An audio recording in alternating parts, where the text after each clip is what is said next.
everyone! Can you hear me? Do I sound okay? Hello! Good morning, good afternoon, good evening, wherever you are. Hello! Hello, everyone. I hope the day's been treating you guys well. Hello. Thank you for liking my glasses today. I thought I would put on some glasses. I'm actually wearing glasses. Actually, so I thought it'd be cute to like show you guys. Hello. I have glasses exactly in the same style, actually. So, hello. My day has been okay. I got up, ate a really nutritious breakfast. I was late. I'm sorry for being late. I had to use, go to the idol meeting. Yeah, hello. Oh no, Meemaw's eyesight is deteriorating even further. She'll be blind soon. How do you know that I'm not near blind already? My eyesight's really bad. It's actually pretty bad. Ah! What is happening? Hold on. Why is this happening? Okay. Give me a second. Hello, Shiina. 元気ですか? 元気です。はい、今日は元気です。ちょっと眠いですけど、でも、元気です。Yeah, I'm a little bit sleepy today, but we're gonna,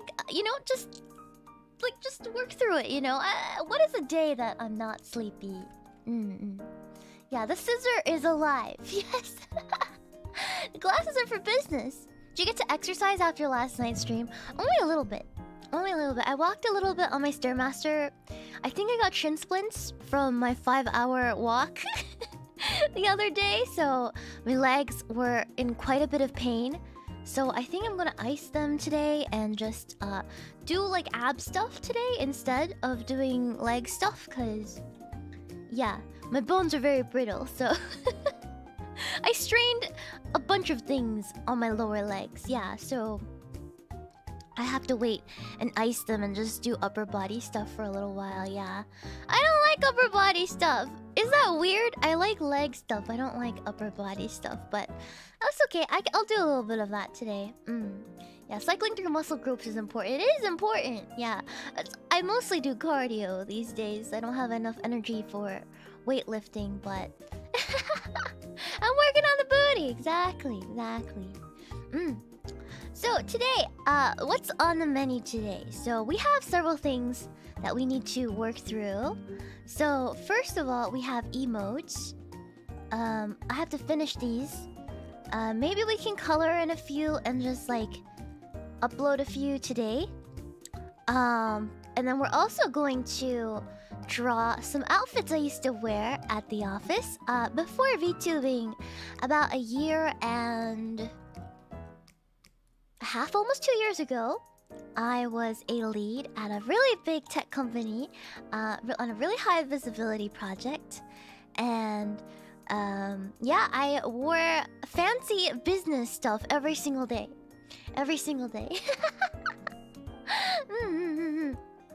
Yeah, office lady. I'm sure you guys are more excited about that, so I think I'll do that first. Just a couple doodles of me, just as a warm up.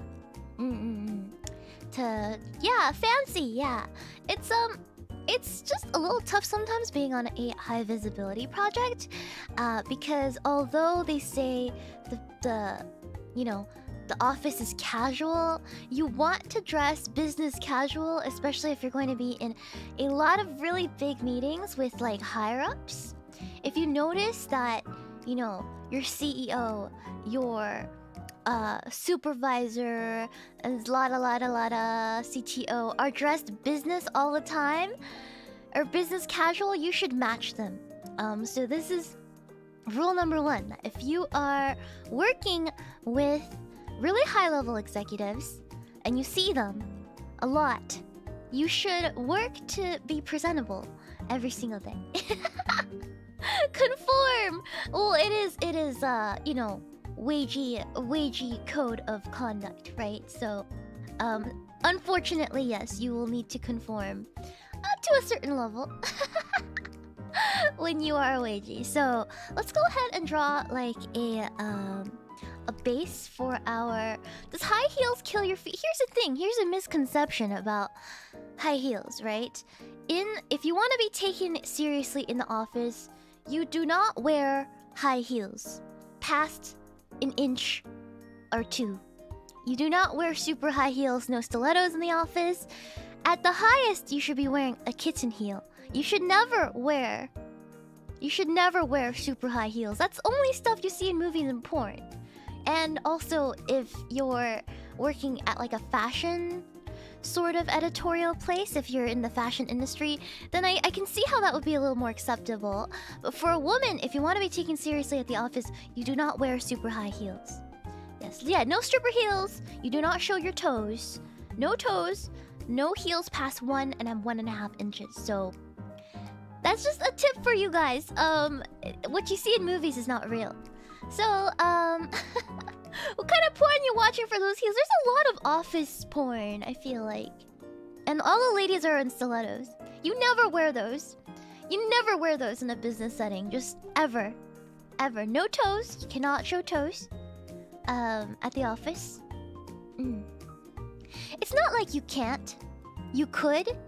It's just that for certain jobs, they will not take you seriously. Just these little things, you know. As unfortunate as it is, we live in a world where a lot of our selves are judged by our appearances, especially in the corporate world. They will judge you. And they will apply traits that may or may not be true to you depending on how you dress. And that's just the way it is, right? That's just human nature. Even though you might not think like that, a lot of people up top do.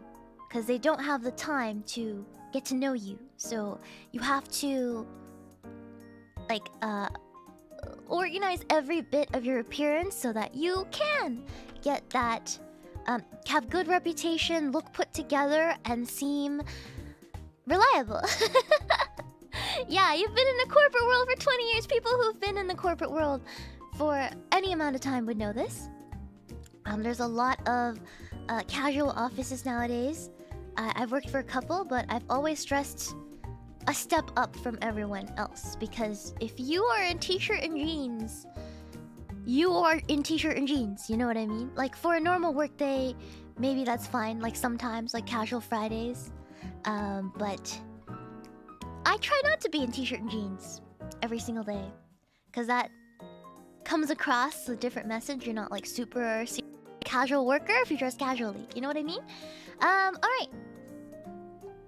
Yeah, you don't want to get mistaken for a schoolgirl, right? Because I look very young, right? So if I dress in t-shirt and jeans, I look like a high schooler.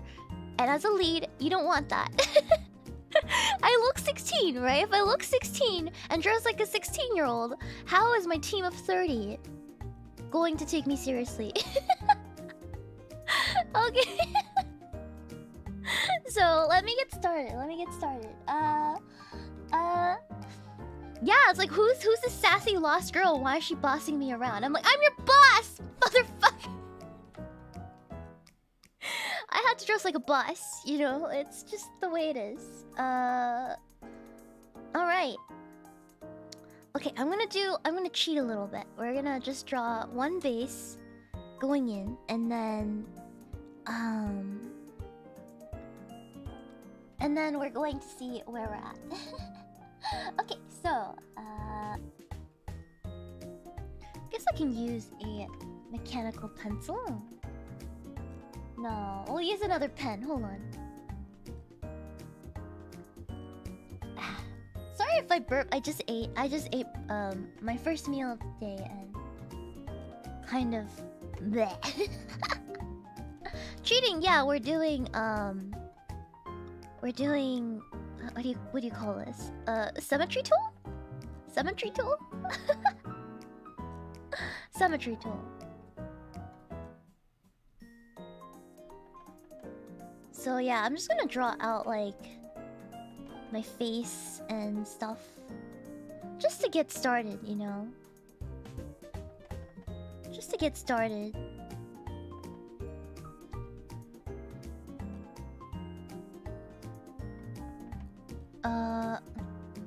I don't have very wide shoulders, so I'm going to not draw very wide shoulders.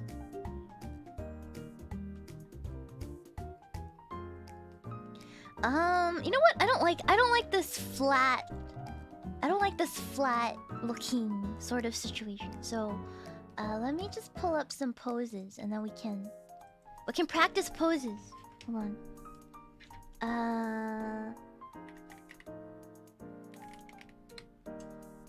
Let's see. Let's get some fashion poses. Okay. Let's see here. Da da da da.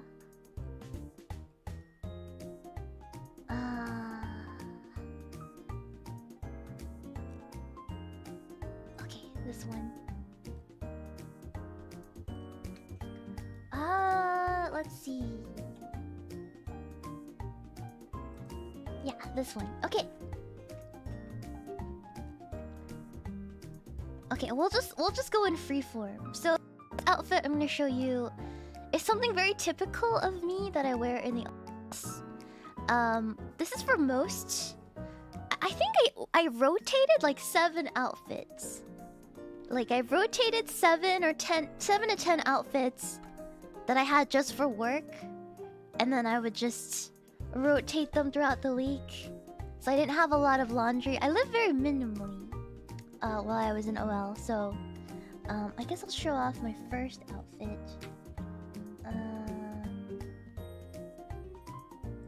Let's see. I used to also be a lot more, how do you say this? Like,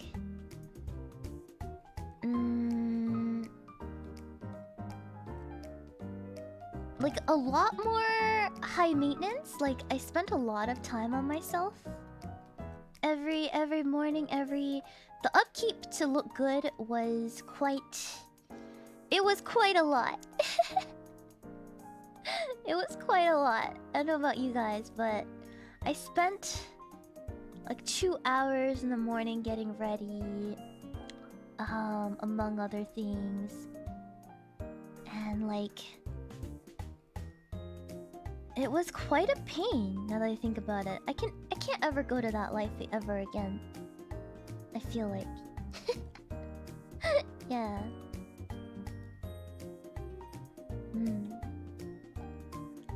Rotations already make it seem complicated.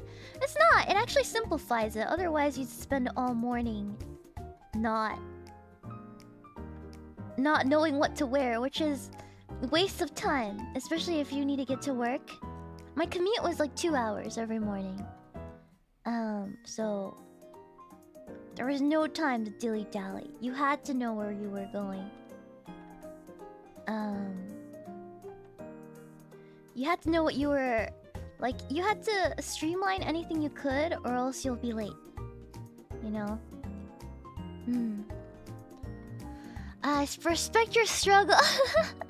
2 hours! 2 hours to eat breakfast, do your hair, makeup, get dressed, and then leave.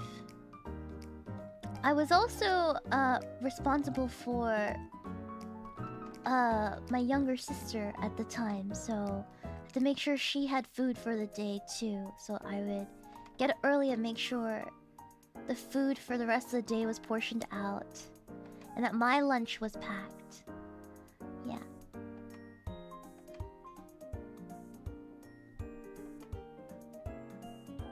Hold on, I'm struggling with face shape today. I haven't drawn in a while, to be honest. Been kind of busy. That's not true. I've been drawing other stuff, just not real anime stuff. Most of my stuff I have to work on is like chibi, so it makes it really tough for me to draw like normal anime stuff, I suppose.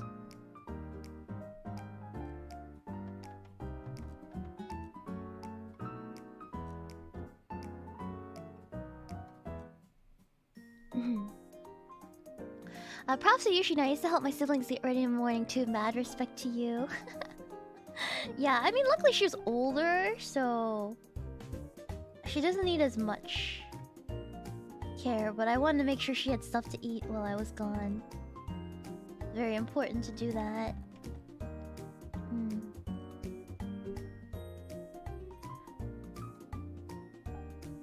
Okay, so give me a second.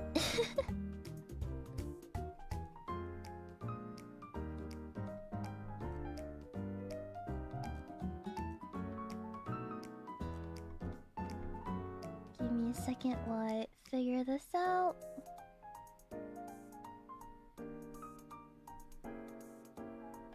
Well, I really hate all this one. It's here.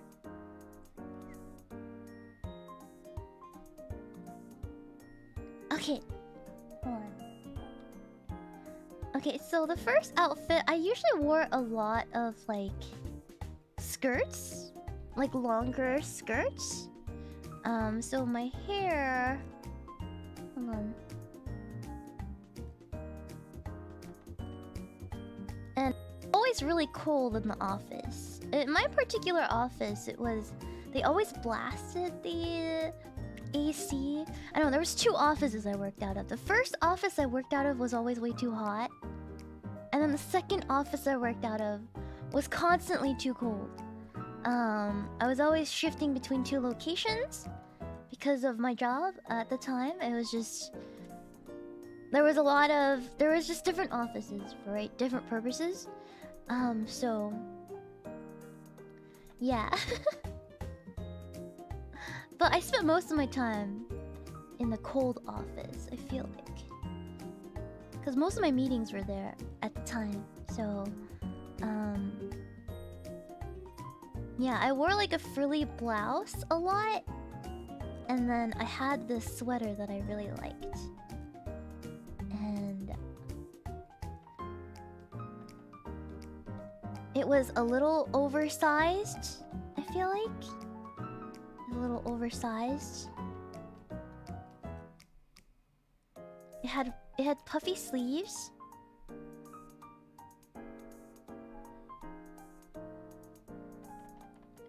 Hold on. Man, I'm really struggling today, actually. Drawing wise, I'm having one of those days. Of course, I don't have very much boobage in the boobage area, so...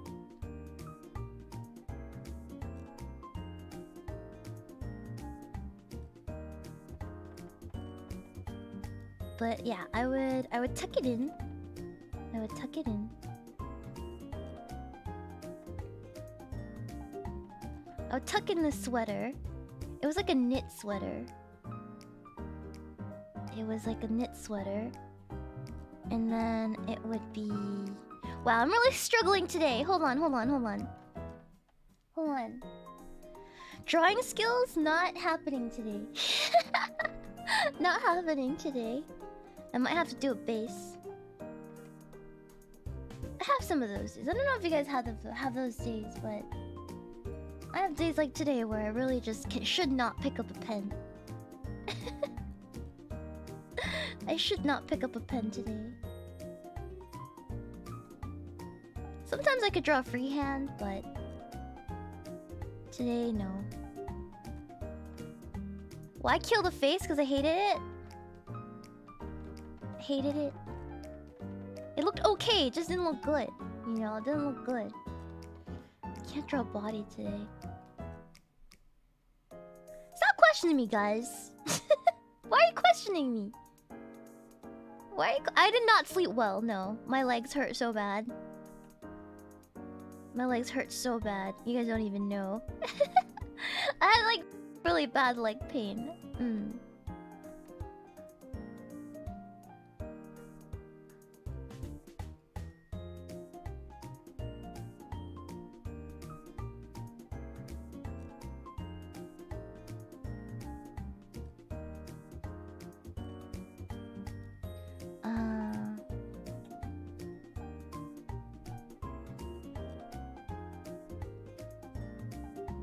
Yeah, same. Not because of leg pain, right? Because of something else. I don't think my cookies have leg pain like I do. I just pushed myself a little too hard. And then now my legs are messed up. You know how it is?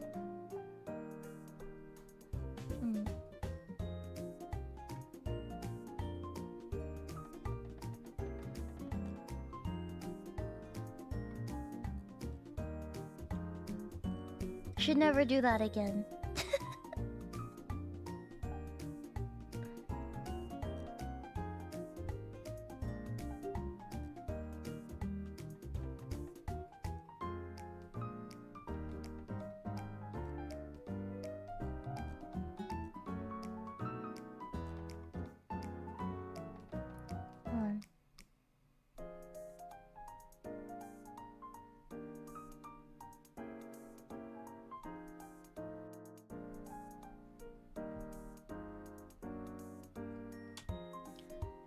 There.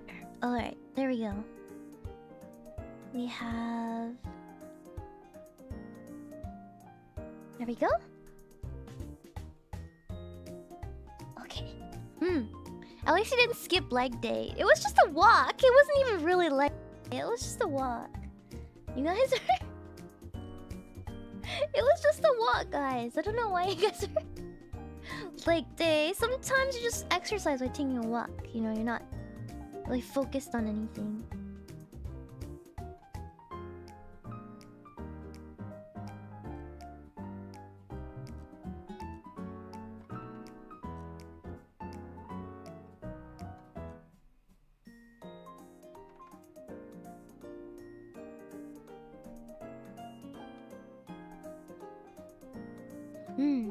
Power walk? Yeah, pretty much. It was a very brisk walk. It was a very brisk walk. I like walking around the mall because there's people there. I don't know about you guys. Like busy shopping centers, I like going there. I also like hikes and stuff, but admittedly haven't been able to drive out to a nice scenic hike for a little while. Longer than a little while, actually.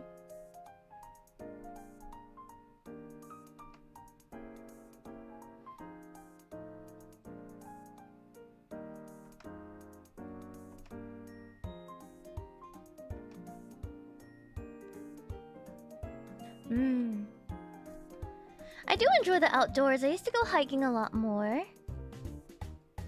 But I haven't went hiking since I became a VTuber. I feel like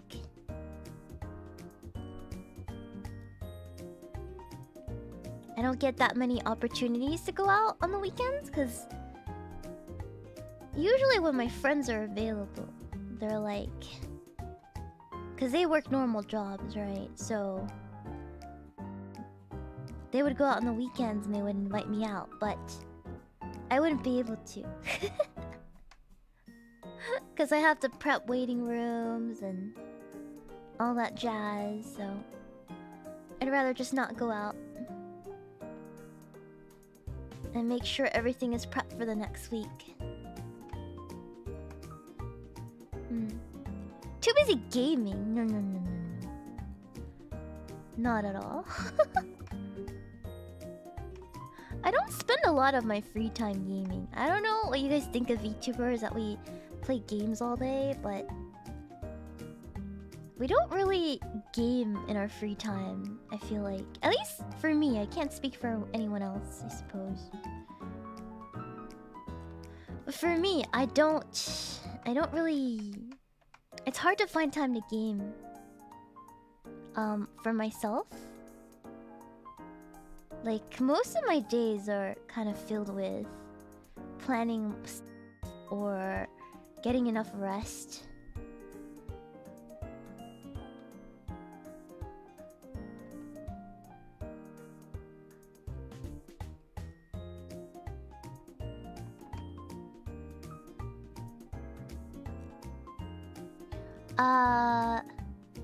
You probably spend more time gaming on stream than free time. I only play games nowadays in my free time. Usually when I'm grinding something for stream. Or learning something for stream. Like sometimes I'll play, like sometimes I'll like play WoW for like a couple hours. But that's like really, that's really rare, actually. Usually I do not touch my gaming. I do not sit on my computer if I can. I'd rather be laying down. I feel like I'd rather be laying down.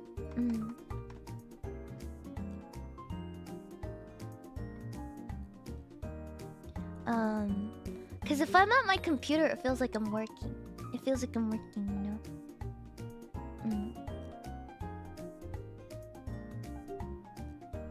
I don't like to feel like I'm working when I'm resting.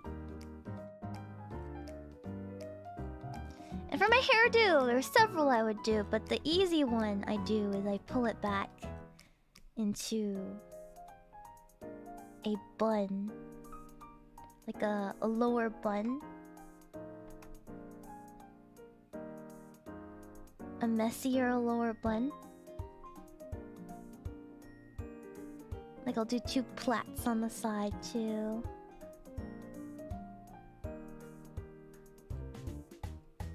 And then I do a messy lower bun.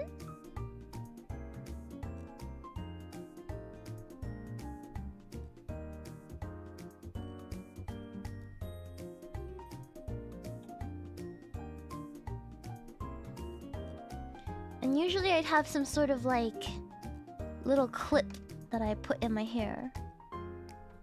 But I won't draw. I'll just draw it here. I have like a little clasp right there. Yeah.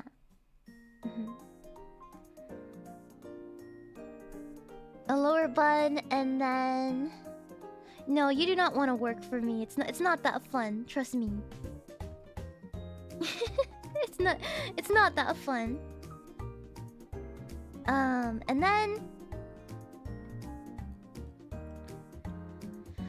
And then what I do is usually that was my go-to hairstyle, but if I was feeling a little spicier, maybe I'd just leave it down, or I would do a half up.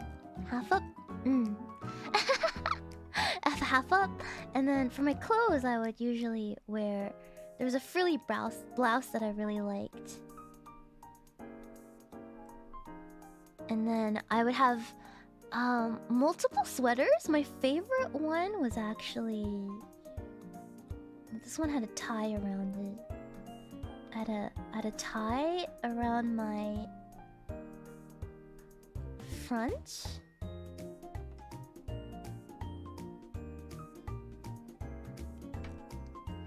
And then, it was a very unique... I got this from Japan. It was a sweater, but it was not a normal sweater. It would go down straight and then cut off, like really suddenly.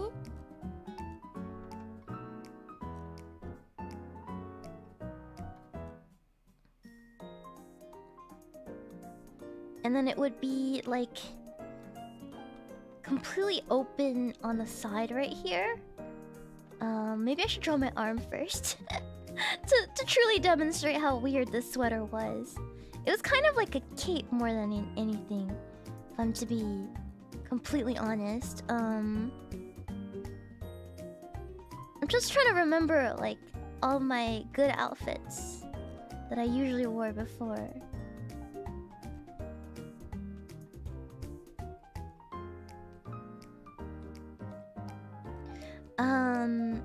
I remember the sleeves were very frilly as well. And long. It had a very long, flowy sleeve. And there was a ribbon. There was a ribbon here too. So let me draw that in. There's a ribbon, and then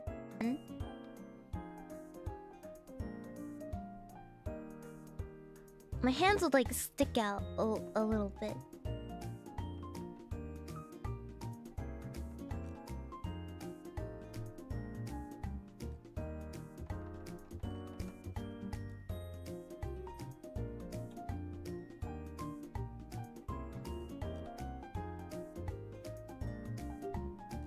There we go. Yeah, that shirt, yeah. Hello, Tama-senpai. Hello. And it was a little accordion type of sleeve. It was very pretty. I used to wear it all the time. And then, for the collar, it was like a sweater. It was a V-cut sweater at the top. And then it was very unique in that it opened up on the side, so it would be like very boxy. It was like a thick material. And then it would completely be open on the side. And it would flare out from the back like this.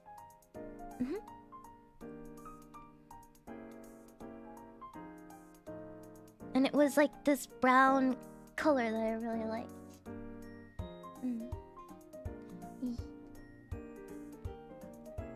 You have it too? I feel like it's a staple in every OL's closet. Like it's a staple. Yeah, I feel like every OL owns a sweater. It's very important.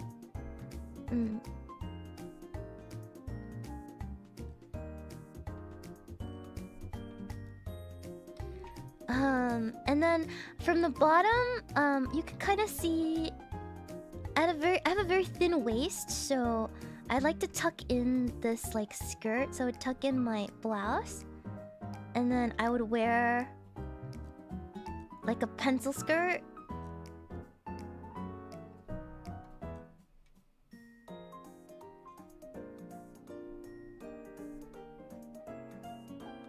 That came down to right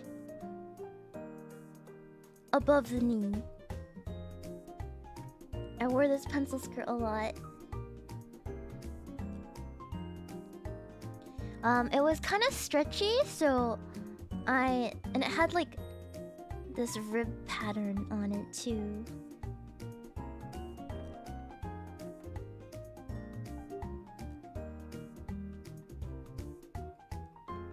But I won't draw it here for now, for simplicity's purposes.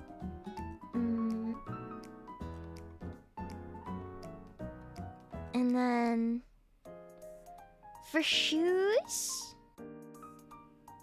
over here there was actually a closure here. It was a really cute detail. Thank you for the tip. Kuma Kumatanium, thank you for the $10 tip. I'm late fee. You don't have to pay at all. I'm late fee. You're fine. But I appreciate it. Thank you. There's like a closure here too. It was very classy. The color in the back.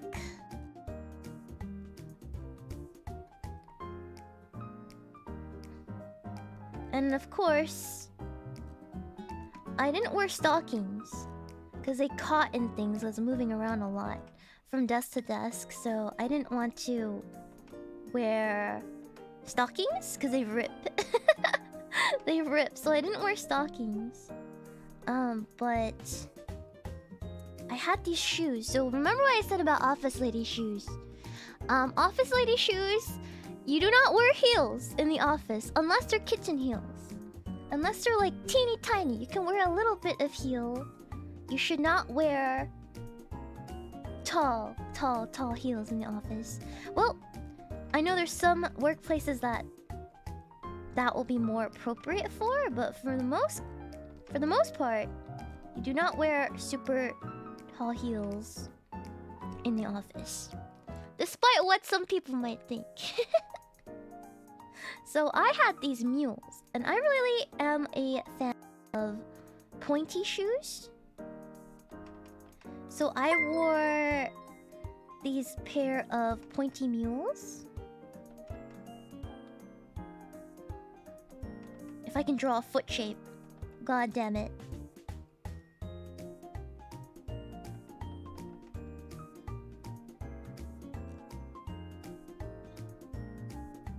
Because I am rather short, so I'd rather not have full-on pumps that cover the back. Shortens my leg, right? So it's recently been come into fashion where there was like, it's basically like a fancy slipper. Is what that is. Really? If you think about it, it's just a fancy slipper.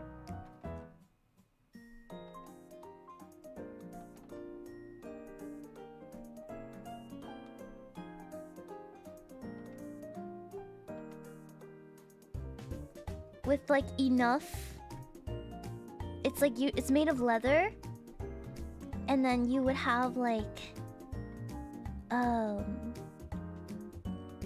there's a buckle here too that I had. There's a buckle there.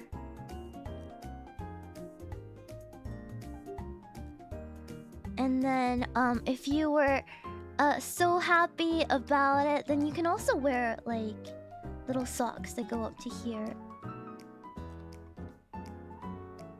And they were sheer. They were sheer too, so...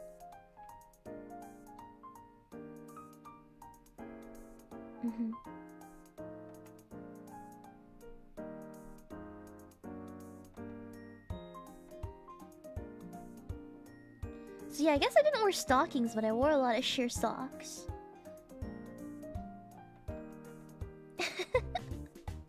I don't know if that's like any different. I guess it's different. They have a different charm.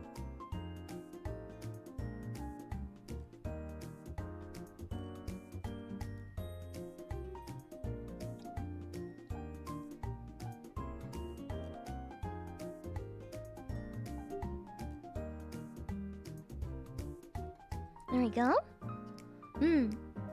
No Jimmy Choos. No, here's the thing about designers in the office, right? I would suggest going brand free. It's kind of tacky to walk into work with a big brand handbag or something like that. If you're going to bring a handbag into work that's really expensive, make sure it's understated. Yeah. So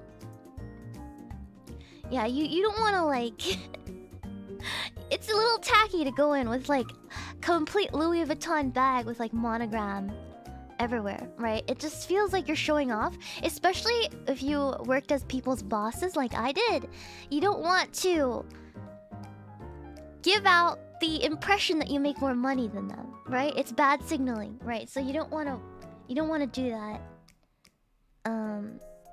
If you're gonna wear name brands, keep it on the down low. So for example, my glasses, my exact glasses, the ones that are attached to me right now that you see, I have exact same pair, though you would never know that they were YSL, that they cost me a pretty penny, right? Because they don't have any logos on it unless you get like super close, and nobody's ever gonna get that close to me, right? Yeah, it's a good way to make people instinctually dislike you. Exactly. Yeah. YSL, Yves Saint Laurent. Yeah, it's a French brand. I had YSL glasses. I didn't like them very much. I actually downgraded because they sat on my nose bridge a little heavy because of the metal. So I downgraded, but yeah. I have YSL glasses, yeah.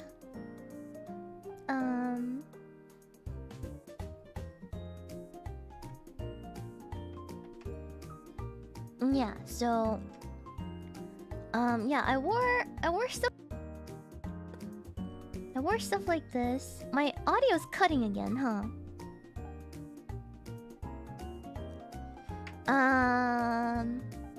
Yeah, fancy glasses. My name tag, depending on what I wore, it'd be a different location, right? So, when I wore stuff that I can't really clip to my pants or stuff like that, I would wear it around my neck. So, I would have a lanyard of sorts. My lanyard was also leather. I didn't wear the disgusting that they gave me at the office that clashes with everything. I bought my own leather lanyard.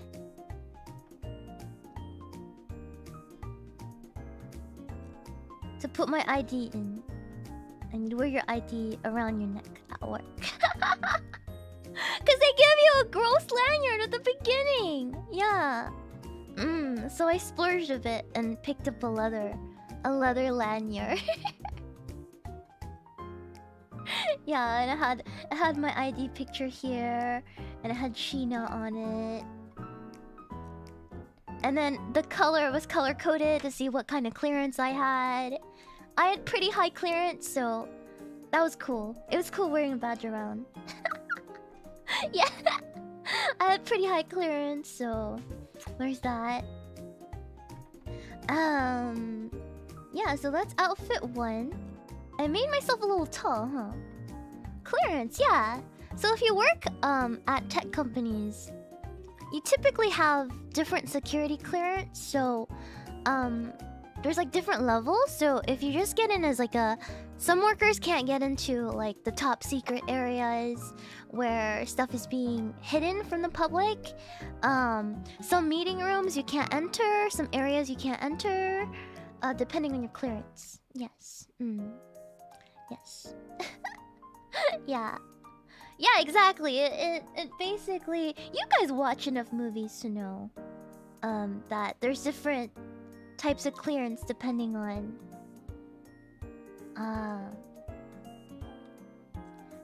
your position, I suppose. I'm gonna shrink it to better fit my body proportions. Hold on.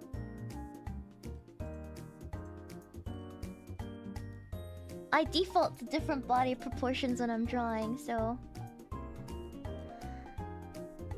to make myself smaller. I have to make myself smaller. There we go. Okay, so now that I got the first one, I can draw another outfit that I used to wear. Yeah, I'm teeny tiny, right? Like all of the people that were under me were like much older, so it was hard to be taken seriously. So I had to dress good. I had to dress good to make up for it. Otherwise, nobody would listen to me. Okay. So another outfit that I wore a lot. This was my favorite dress. Let me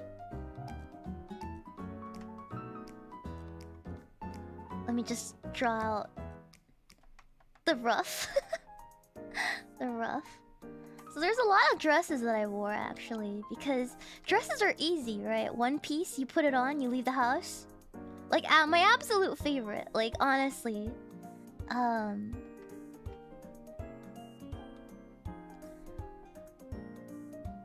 It's nice just to have something you can throw on and leave the house with.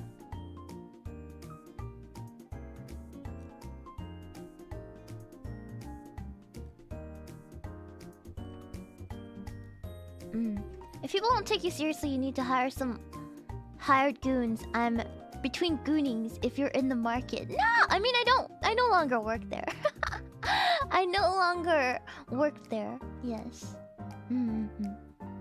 I wish I could show you some pictures, but no, I can't show you guys.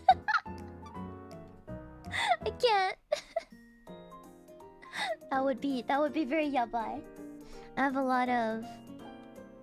I documented my outfits because I like to refer to it when I don't know what I want to wear.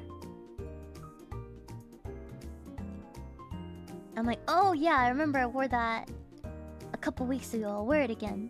Like, it's nice to stay organized, I suppose.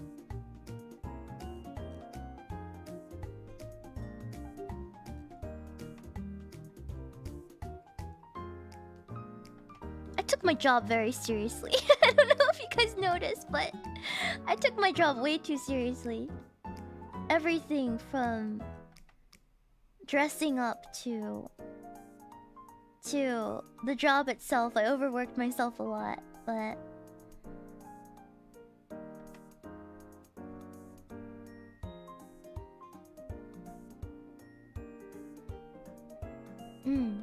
couldn't tell? Your immersion! Actually, it wouldn't be that badly broken, cause my hair was the same color and everything. That's another tip about dyeing your hair, right? Natural colors only, which includes blonde, right? I was a bottle blonde. But what's important about if you want to go bottle blonde in the office, you have to upkeep it. So the moment your roots start showing, you get that fixed right away, or else you look kind of dumb. Like, the moment your rootage comes out, like you grew out some roots, you have to go get it fixed right away. You cannot let that grow out. If you plan to no longer be another hair color, you better dye that back to your natural color, or else you're gonna look very trashy. That's another tip. No weird colors either if you're working in the higher ups. If you don't plan to move up and you just want to work as like how do you say this? Like not an underling, but like not a very high level employee. You just want to get your 9 hours, your 8 hours, and you leave, and you don't plan to move up. These rules you can throw out the window, because you can dye your hair crazy colors. But typically, if you're gonna move up, you will not participate in that. Yeah. Oh, a grunt, a peon. Yeah. Which is, there's nothing wrong with that. There's nothing wrong with that. There's nothing wrong with wanting to be just a peon. There's... in many ways, it's probably better for a lot of people. If I'm ever to enter the workforce again, I don't think I'll be working that high level again. 'Cause it was actually kind of a lot, especially with streaming. It's too much. It's too much for me. I admire people who can do it.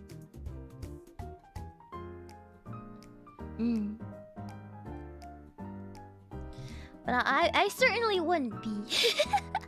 I certainly wouldn't be doing it again. My brother works at a crypto company and I hear his meetings all the time. I don't want to move up is what I get. Yeah, it's pretty bad. It's pretty bad. When you get yelled at by CEO and supervisors, is when you know you're kind of fucked. That you made a mistake. It's like, what? Why did I get to this point in life? Did I get yelled at as an adult? At the workplace. Like, that's not what I signed up for. But luckily, for me, it wasn't ever, like, focused on me. Like, it was like everybody gets called in for a scolding. Like, me, 5 other supervisors, 5 other leads. And everybody's on different projects, so I'm like, I don't know what you guys are screaming about. Yeah.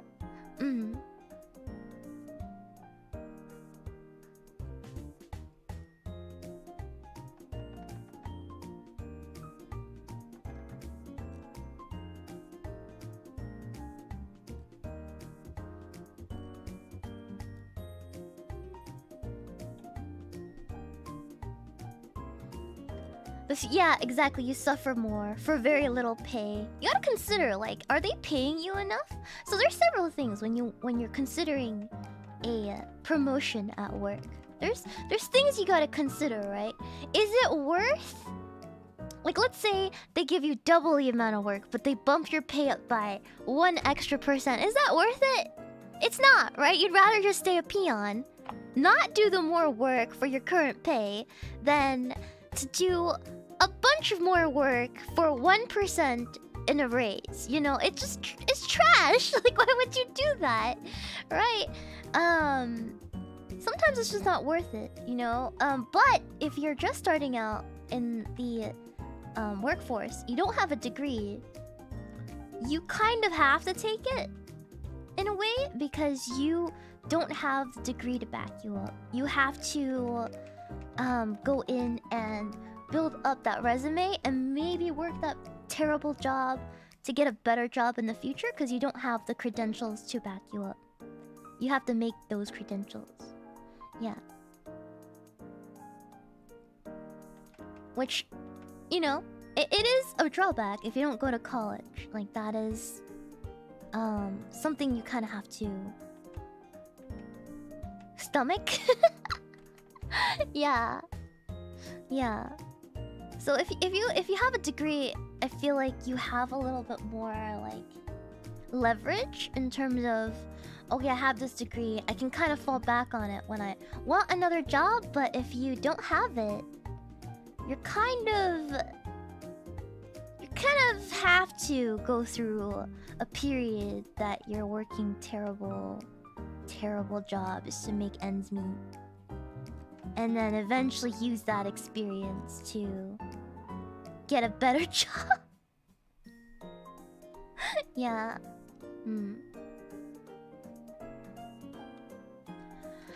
College will gonna collapse soon. Stay strong, bros. Stay strong, guys. I really admire that some of you are going through education. It's very, very important. If you can afford it, of course. But I wasn't one of those people, so yeah.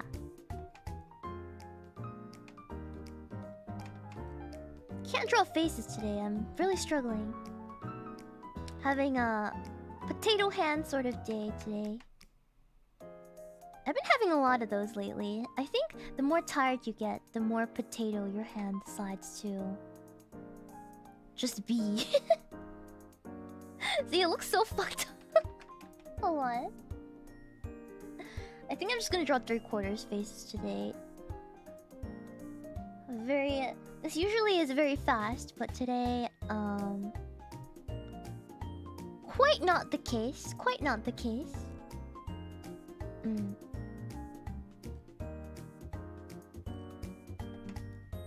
Potato hand. Took me about 2 years on my job to finally get comfortable and hit my stride. Yeah, it takes a while sometimes. A degree opens doors for you, but your talent keeps them open. It's less about talent. I feel like people how do you see this? Like, overshoot the value of talent many, many times, because there's a lot of talented people who would come in and just not do the work. You know what I mean? I'd rather take a hard-working person than a talented person if I was hiring.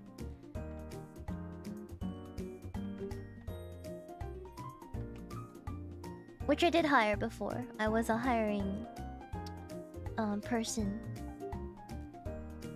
There's a lot of people who are really talented, but they think they're too good for the job. So they wouldn't put in their all.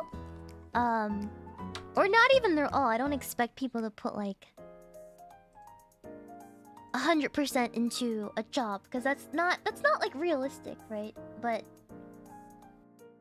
there's like a lot of people who would think they're too good for it. Yeah. From my experience, you'd rather take a person they like as a person rather than someone who gets the job done. It depends on what you're hiring for, I suppose.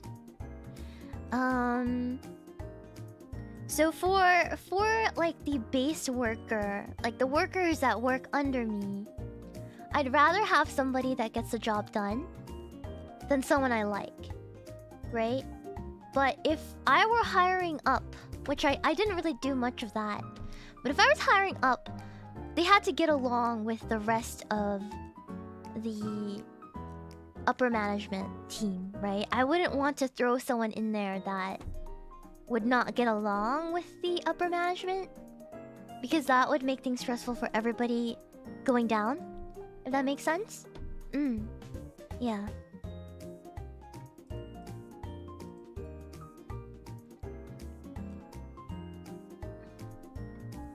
Yeah, like if you're not gonna mix with the higher ups, you're kind of a hard sell, you know, like because they have to work at a really close level, like closely with you on really high level stuff. And they have to be able to trust you, because sometimes you're working with things that you can't tell anyone else. You can't tell the people under you or your friends that are like in the lower echelons.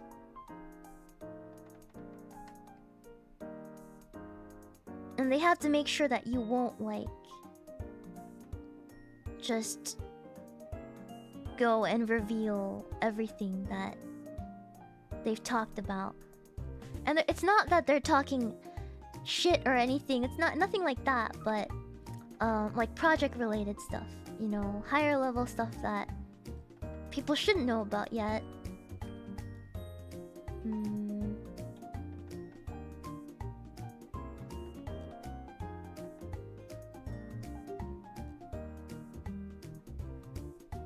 And you know what? This isn't always a good thing.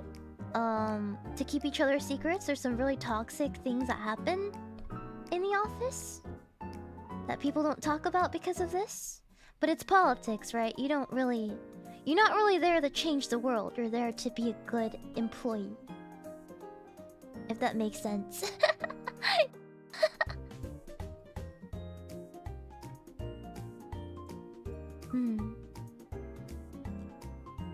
I'm not even talking about gossip, really.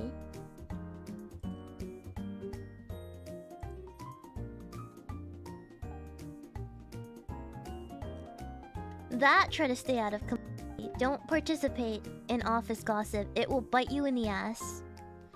Just walk away. Don't even wonder. Just walk away. Or if you hear something, never repeat it. Never repeat it, ever. You might lose your chances of a promotion.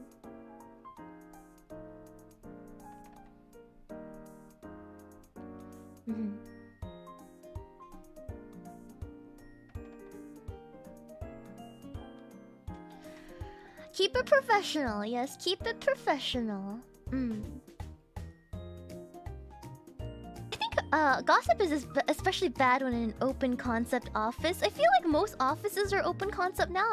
I've never worked in a cubicle, if that makes sense. Like, all the big companies, they're all open concept because it's cheaper. It's cheaper that way.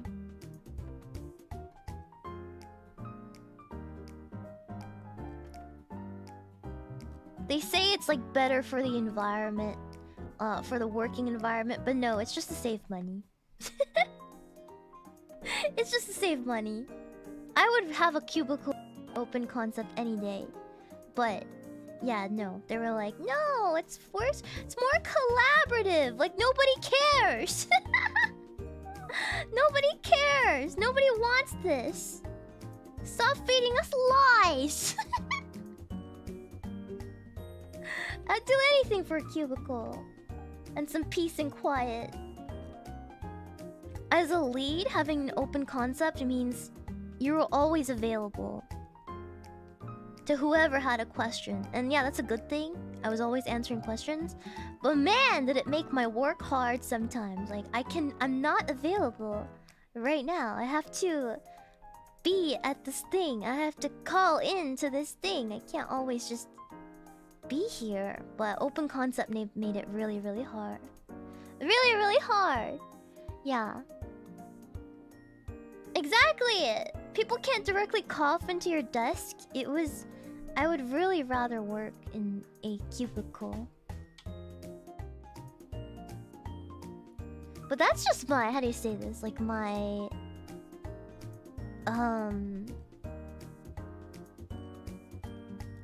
My introvert ass talking. I'm an introvert, so... Pretty lucky I have my own room at work. Nice! Nice! Lucky you. Lucky you. I would have done anything. No, not anything. I shouldn't say that. I would have really worked really hard if they promised me. I mean, I already did. I worked myself into the hospital. But, yeah, I would have been so happy if they would just give me my own office. That'd be nice. I have an office, but it's mostly work remote. That's nice too. Work remote's nice too. Without cubicles, how are we supposed to watch VTubers? Funny story, actually. I was caught watching VTubers by a really higher up, and they got really mad at me before. Like, not even gonna lie, I was caught at work.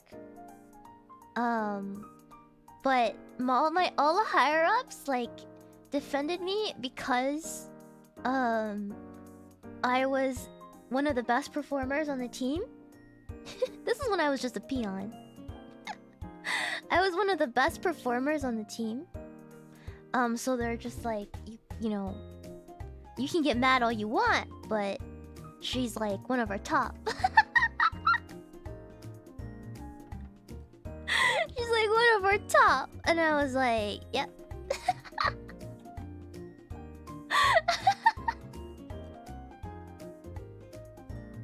So they couldn't do anything. They ultimately couldn't do anything about it.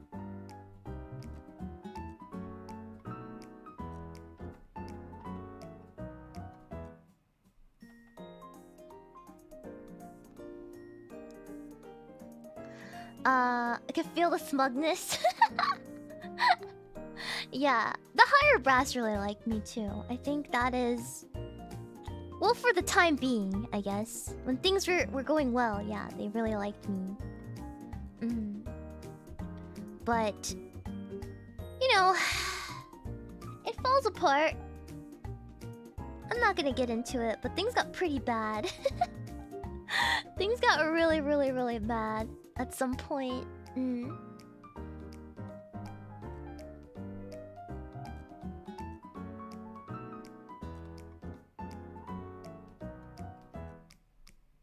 Okay, now I'm drawing a dress I used to wear a lot. I'm drawing a dress. It's another sweater dress. I had a lot of those. I was very modest. I didn't show a lot of skin in the office. I wanted to be taken seriously, so I never showed much skin. So if you guys are looking for sexy lady outfits, these are definitely not it. I wore very conservatively.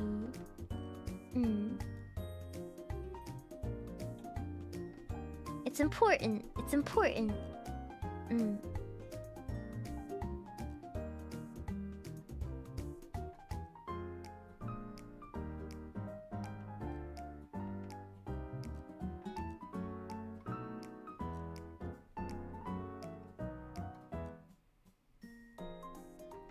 So there's another long dress that I used to wear.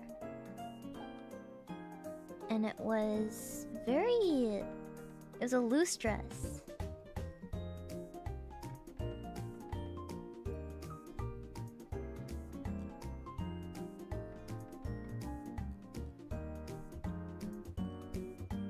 It just kind of went straight down, really.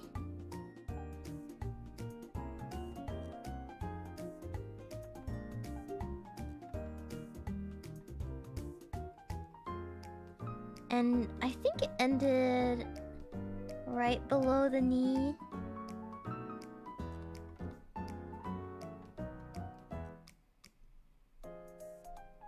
same length, you know.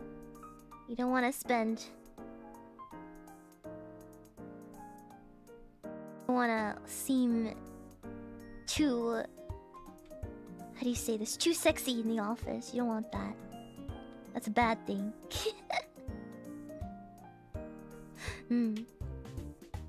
Unwanted attention is very tiring too. I had like a pocket too. I had a little pocket on this part right here. I remember there's like a little pocket, and I used to clip my badge here.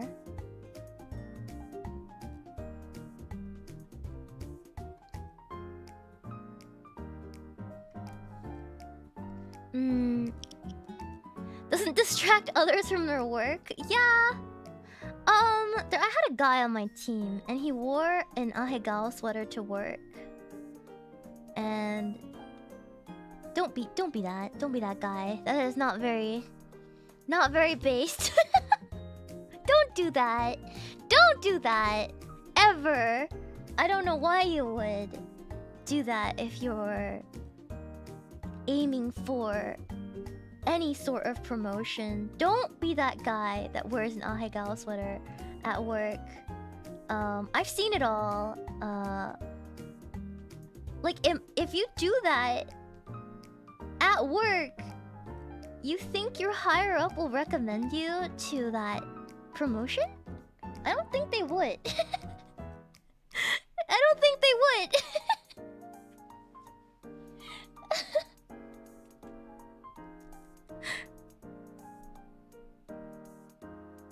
Also, we're gonna talk about this later, but it also pays to be well groomed. Just showered. Just showered is very important. To be well showered at work. To just be clean. To smell clean, very important.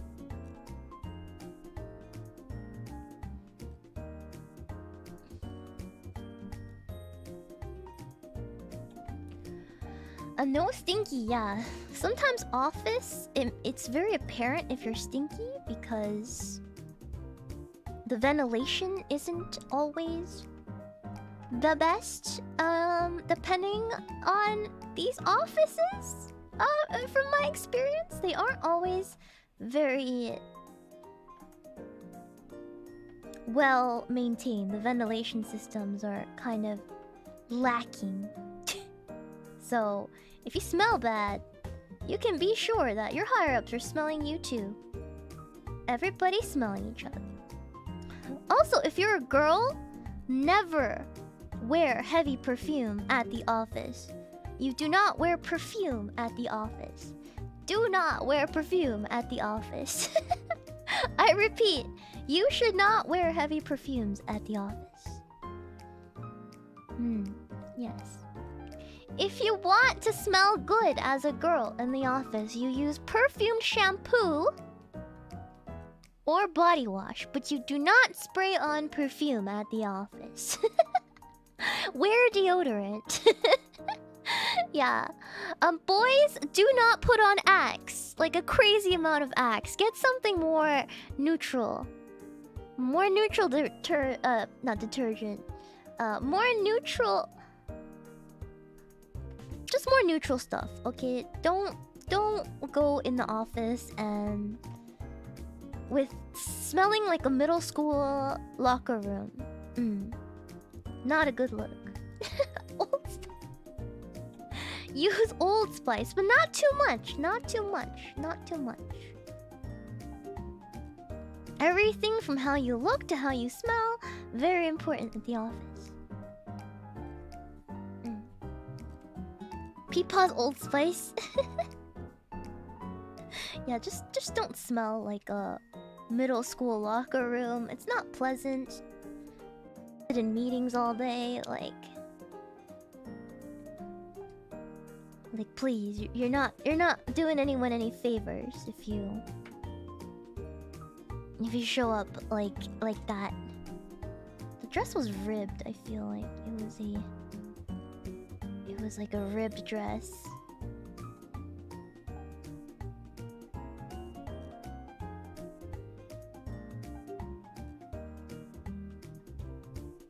is a rib sweater dress.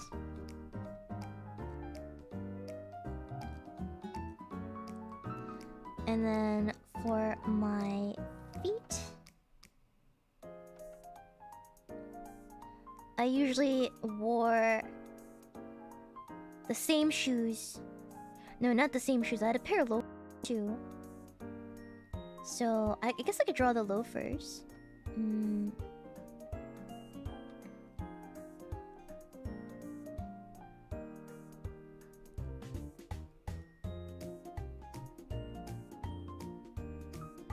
But always I wore pointy shoes. I wore a lot of pointy shoes for the extra bit of fancy, I suppose. Again, with socks. Also ribbed.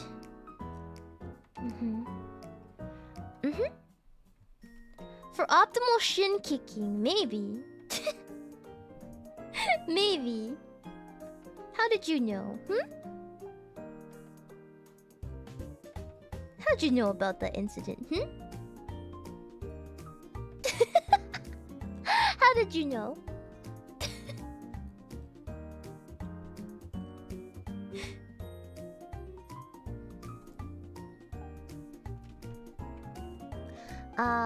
I prefer flats. Here, remember what I said about heels, my friends. No heels in the office unless they're kitchen heels. You do not wear high heels in the office. That's like a big misconception. Past 1 inch, it could be too much, depending on the situation. So, flats or kitten heels. That's the only thing. And what kitten heels are, I guess I can draw it. Kitten heels are heels that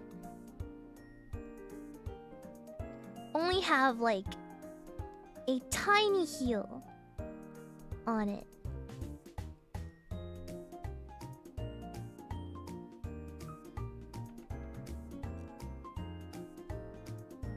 Like teeny tiny heel.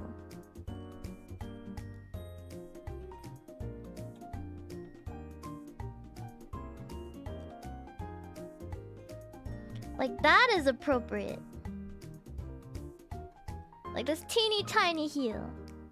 No, they're different. Pumps are different. Pumps can come in all different types of length. So it can be a kitten heel and also a pump. Because pumps also come in really high pumps. They also come in stiletto. So this is a kitten heel. There's also stiletto. I can't draw it right now. Hold on. I have to draw the bottom first.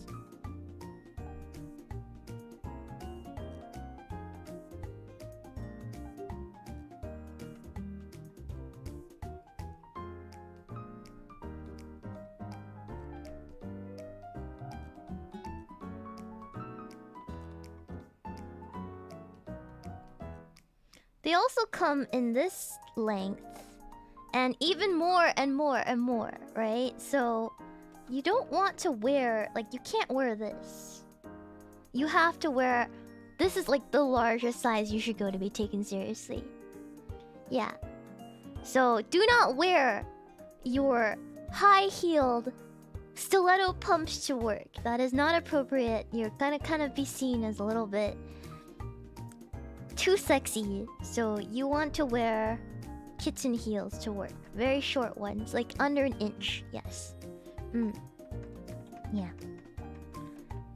I know a lot of people break this rule because they think because nobody really teaches etiquette these days, I feel like, but it's very important. It's very important. You should not wear high heels to work. Isn't it uncomfortable using high heels? Well, yes, that too. But if you're an office lady, you typically don't walk around that much. Unless you're like an executive assistant to somebody very busy. Which is basically just a secretary. I know a lot of the cute secretaries for the CEO would never wear heels. Because they were always on the move. They were never... There's never a waking moment that they weren't, so... Yeah. Yeah.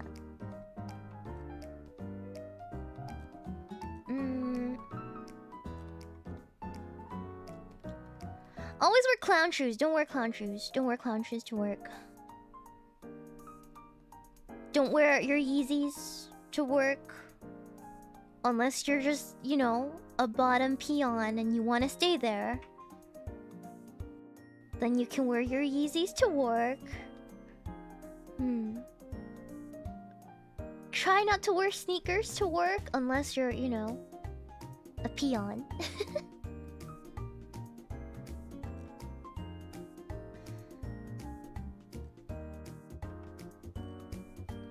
It's okay being a peon. There's nothing wrong with being a peon. I'm not looking down on peons, by the way.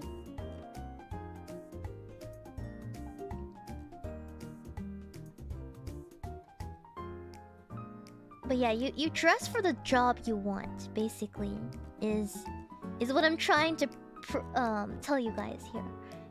For the job you want, not for the job you have. But if you are happy with the job that you have, then just dress for the job that you have. If that makes sense.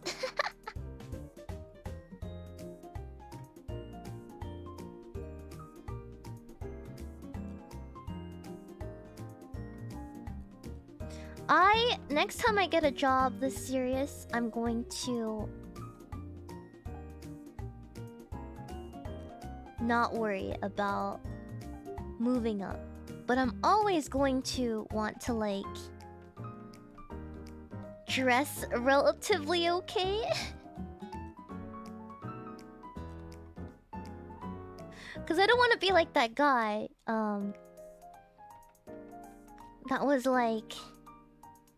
I can't, like, let's say the CEO walked by and I have to introduce my team to the CEO. Do I want to introduce the Ahegao t-shirt guy to him? Probably not. Probably not.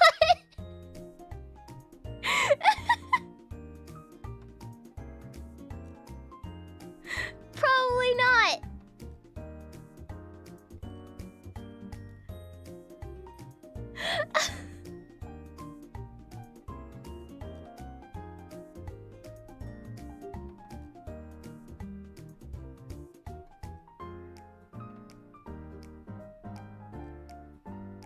I'm gonna send someone that is dressed a little more appropriately and has been groomed well and, you know, like well groomed, showered, all that good stuff.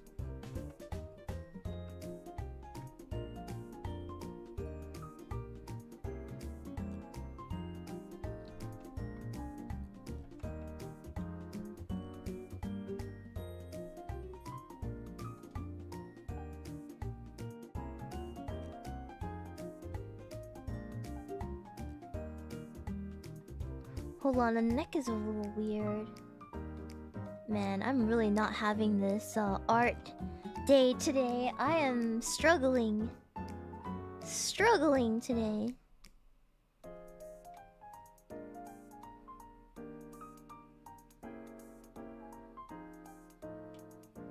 I need to fix this.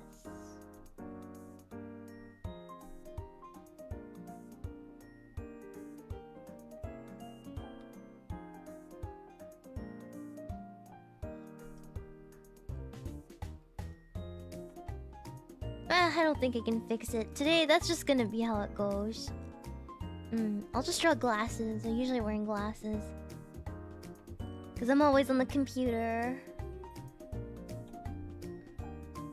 I'm always on the computer, so...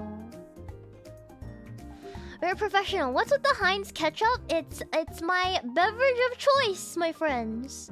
My beverage of choice. Hello, newbies who don't know about my ketchup habits. I'm here to enlighten you.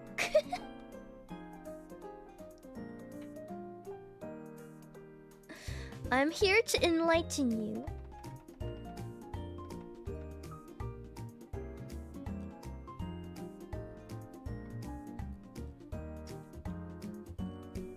There we go. Surprised what? My ketchup habits? We don't talk about it. And you're still talking smack about anime Ahagao guy? Yes, I am. I am. Don't do that. You think I drank ketchup at the office? No. I carried... Okay. I forgot to talk about my work bag. I forgot to talk about my work bag. So... my work bag. Let's talk about it. I'll draw it. I had a leather tote.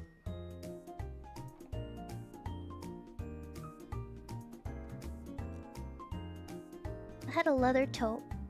How did I draw it nice? Hold on. It was a bit of like a bucket tote.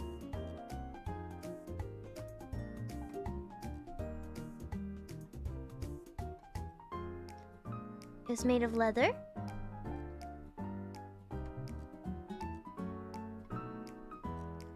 And it had like another layer on the outside. It was very simple. I was a fan of not overdoing it on the fancy department. You want everything to be a little understated. A little fancy but understated.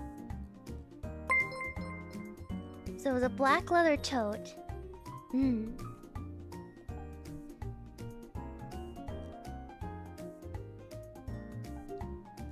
Going to erase sides.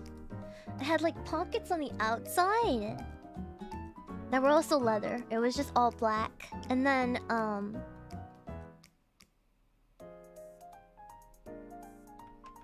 of course black straps too.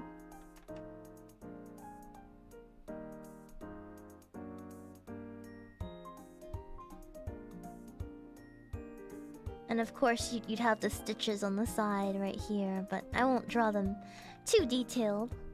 And then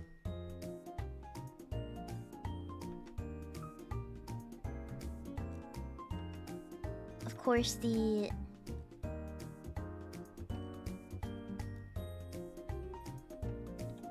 straps themselves. I remember on one side it had a buckle. And then there'd be an extra piece hanging down from here. And you can like adjust the height of this bag or the strap on one side. And yeah, it's really cute to have this little piece like hanging out, I suppose. I really liked it. Yeah, everything to your bag too is kind of important. Again, don't wear crazy logos or name brand stuff. It just makes you look snobby.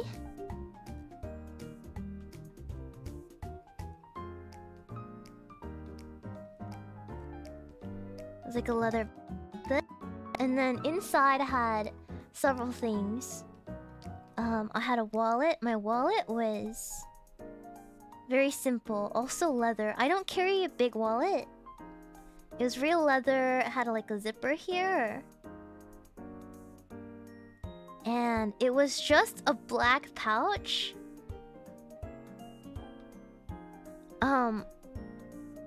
With like no logos on it or anything. You would open it and then it would be like there's cards inside. How do you say this? Like if you opened it with the zipper here, there'd be like card slots inside. And with like just you could put your coins inside and stuff like that. Yeah. Yeah, I did bring my bento. Yeah, my bento. My bento, yeah. So I packed my own, so it wasn't very fancy, but my bento box was a plain. It was very plain. It was just a normal bento box with like one divider in it, and then it would just be one compartment. It'd have like a lid on it too. I didn't have a cute bento box. It was pink. It was pink though.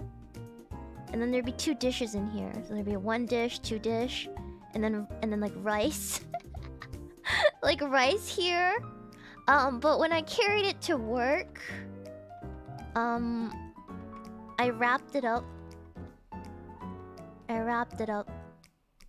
In a cloth.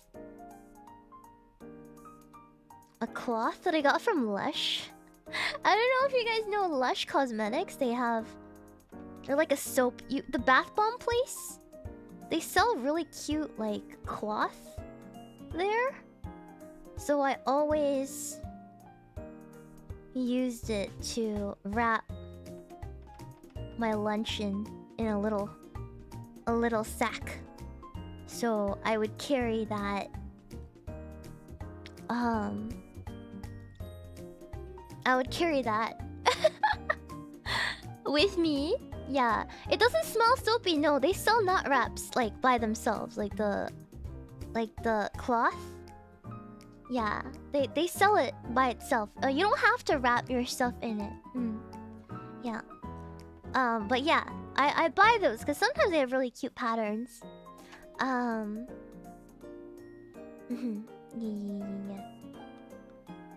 And then my phone, of course. My iPhone and iPhone.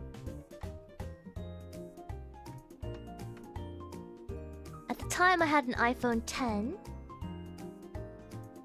So... the classic iPhone 10 shape. It's the same. They're all the same. Who am I kidding? They're all the same. But the back, the case, I was very boring. Because again, your image matters. So I had a clear case, and on the back, I had a sticker. So it's back. iPhone 10 is like this. Is a clear case, and then I had one sticker on it.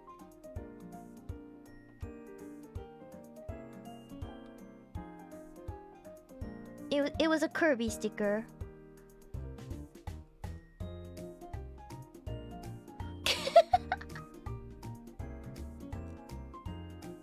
It was a Kirby sticker.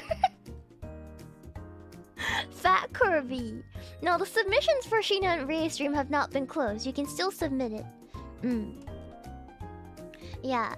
Sometimes you can catch like glimpses of my weebness in my bag. Yeah. Yeah. It's just a clear case with a Kirby sticker on it. Yeah. And then for my makeup bag, which was so cool. I got this in Japan. I paid way too much for it. It's one of my favorite things I own. My makeup bag.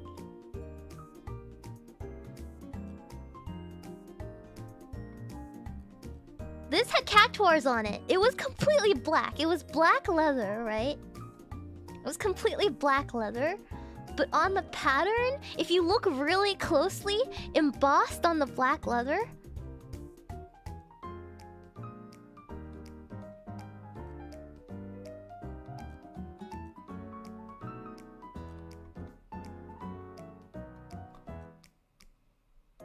are little cactuars.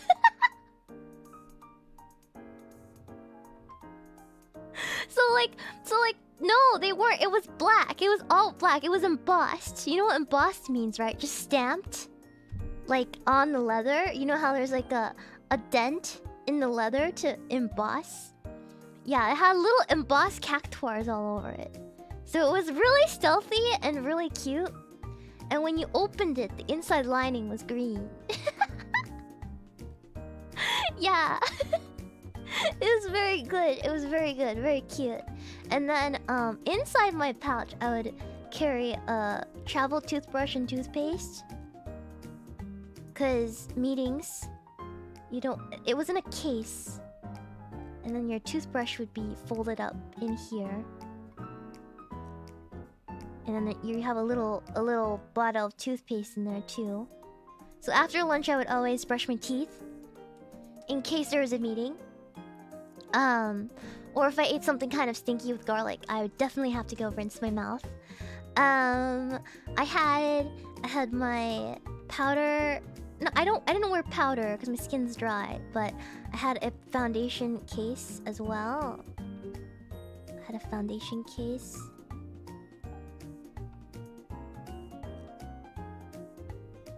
I would bring my mascara for my lashes. I always wore brown mascara only because black mascara is too strong, so I wore brown mascara only. My eyeliner too, also brown. I didn't wear black. My coin purse. This is my coin purse and my wallet. It's just a pouch. Yeah. I didn't really carry many coins. And then I wore a singular eyeshadow. There was only one eyeshadow, MAC Soft Brown. A singular eyeshadow. The only color I wore. MAC Soft Brown. And then a blush. A blush. I wore a liquid blush, so it was like a little squeezy tube. Yeah. And that would be the contents of my makeup bag. Yeah, I wore very minimal makeup. Yeah. Yeah. It's all black. It's all black. It all blends together when... there's like a little label here, though. Yeah. And then, of course, there'd be my little moleskin notebook. My moleskin notebook. One of the smaller sizes. To write notes in for meetings. And then I had my favorite pen, my Kaweko sport pen. It was a very short pen. Kaweko. It was a unique shape.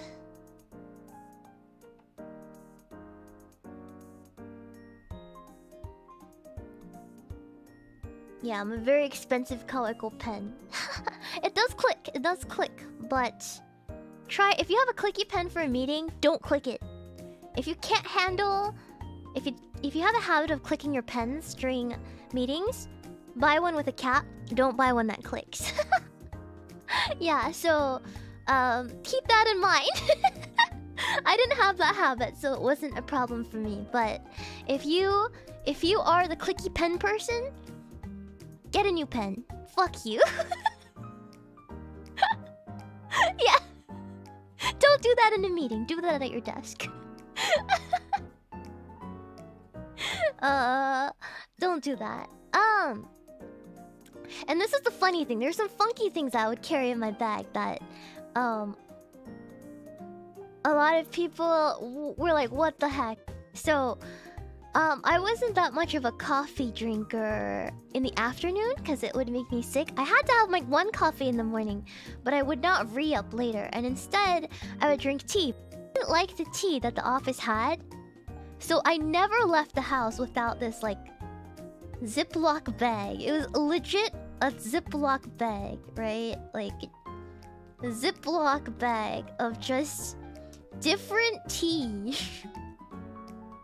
Like different tea packets inside, like just a whole bunch. I'd have like every sort of tea imaginable in here. Like it would be like green tea. It would be like all sorts. Just all. I had everything. Yeah, a Ziploc bag of tea bags.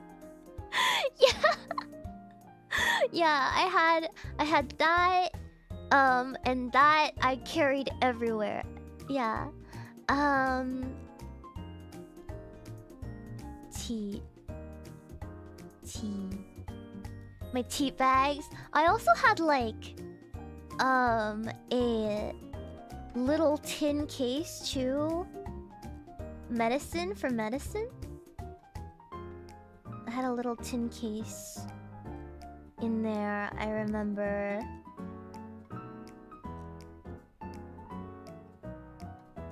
I'd have to have this tin case. And I put a little like first aid kit sticker on it. It was just a little aluminum tin case. Inside I had band-aids. Cinema roll band-aids. Like Sanrio character band-aids. I had like little baggies of Advil, of Midol, of Tylenol, of like Dramamine, and anything you could imagine. I had it. Yeah. So so I had a lot of. I had this male worker on my team member, and he cut his finger on something, and he's like, "Hey, Shiina," and I'm like, "Yeah, what's up?" And he's like, "I just cut my finger. I was wondering if you had a band-aid. I looked in the first aid kit available to everyone, and the band-aids are gone." I'm like, "Oh no!" I'm like, "Yeah, I have band-aids, but..."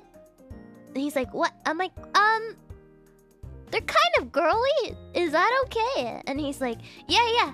And I gave him a cinema roll band. This 40-year-old man rocking a cinnamon roll band-aid. He was happy about it. He was like...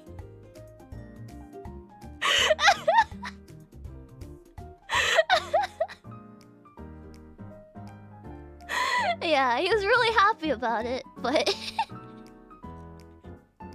I'm like, "Here you go." Yeah, he was really happy about it. He's a cinnamon roll, exactly. Yeah, or I'd give like Advil to people. They're like, "I have a headache." I'm like, "I have Tylenol. I have Advil. Here you go.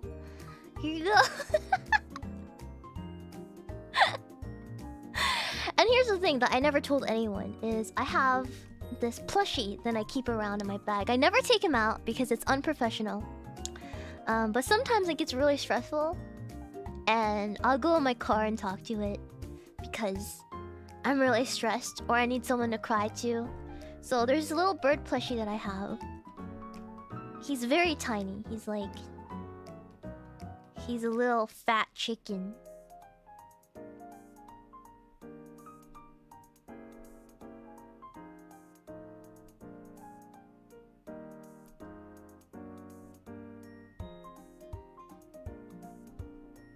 And he has little chicken legs. His little chicken legs, and he's actually a bit of a pass case. So he has like a little hook attached to him. Yeah. So he is very cute. He stays very close to me always. Yeah, he's a familiar. Exactly. Exactly. So what I do with him is I actually hang him discreetly from this clasp right here on the inside. On the inside. And he's actually a little pouch, right? So on his back, if I draw him here on his back, he has a little like pouch.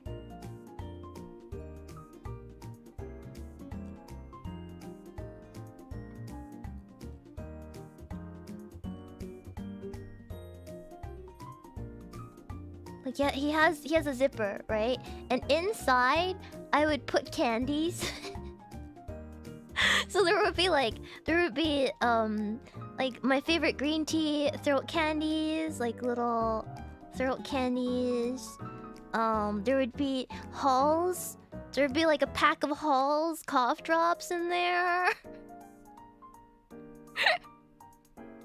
There would be Halls in there. There would be grandma candies in here. Yeah, there's a little sugar stash. He's a little sugar stash. Yeah. So whenever somebody needed a cough drop too, I always got them. I had a cough drop. Yeah. And then my mug. I had a mug too.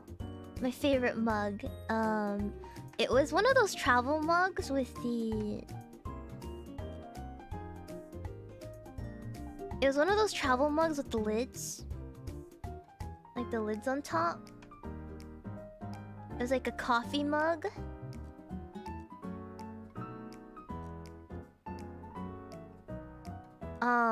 And it had, of course, it had the handle and everything. But it had this bird on it. It has my plushie, the same mascot on it.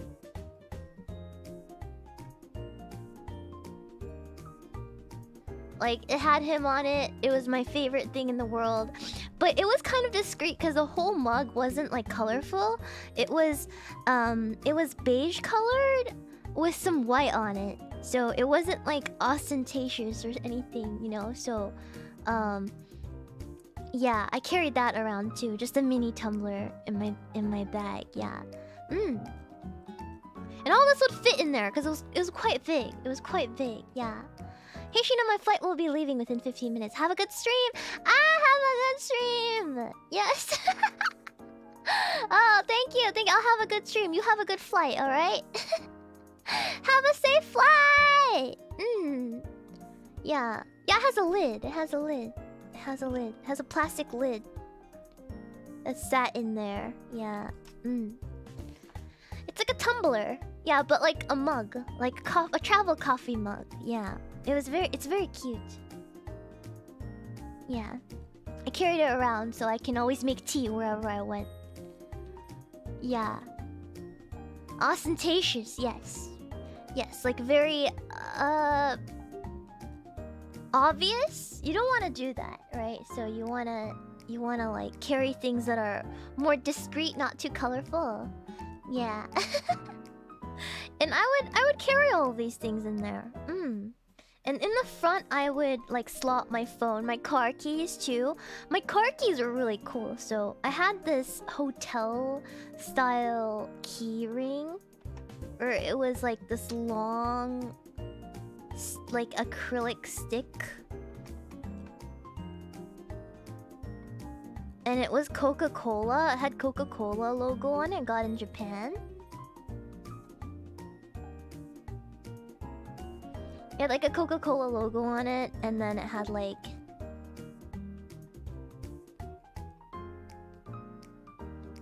and there's like so many things attached to it. It was like my car keys. I didn't drive a very nice car, so I didn't... You know, my house keys. Blah, blah, blah, blah. Mail keys. You know all that good stuff. Yeah. Retro Coca-Cola merch, yeah.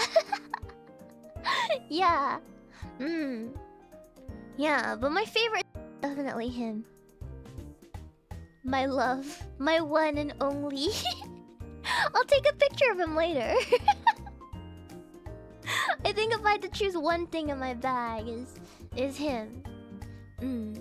Why do I have ketchup? Because I drink it. Did you guys watch my debut? You guys should. Yeah, the Borb is my favorite out of all the things in my bag. He gets really dirty because he's pure white. That would be what I would carry. Yeah. Borb. He's very cute. I've cried into him many times. He's so many of my tears. Many. My tears.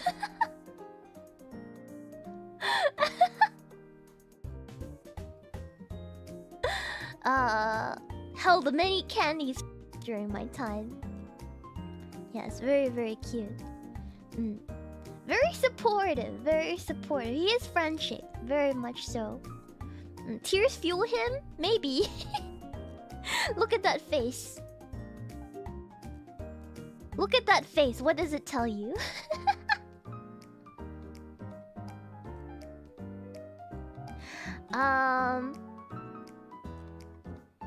What other outfits? I had another dress that I really liked. I wanted to draw it, but my drawing skills today are trash.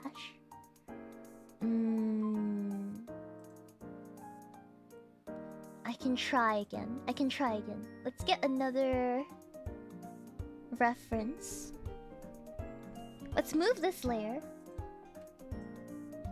All my stuff over here. Let's move all my trash over here. Yes. And then let's draw another outfit. This is another one of my favorite dresses. Hold on.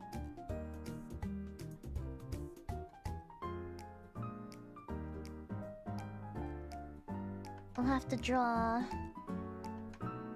this whole thing again.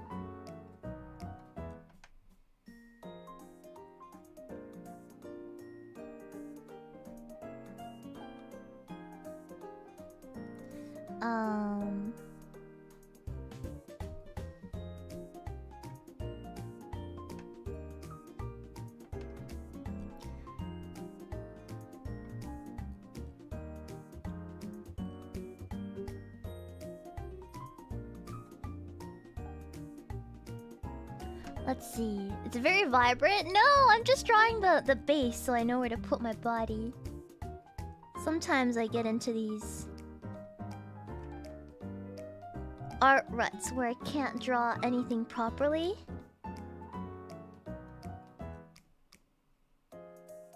So I have to draw like a rough guide to go through with everything.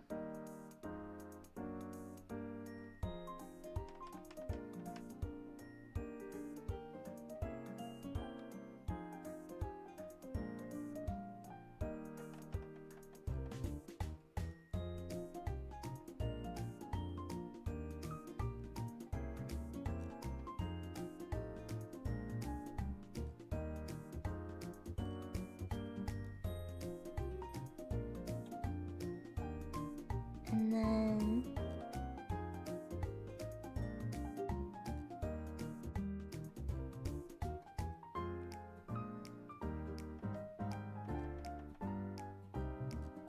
let me draw where the legs are supposed to be.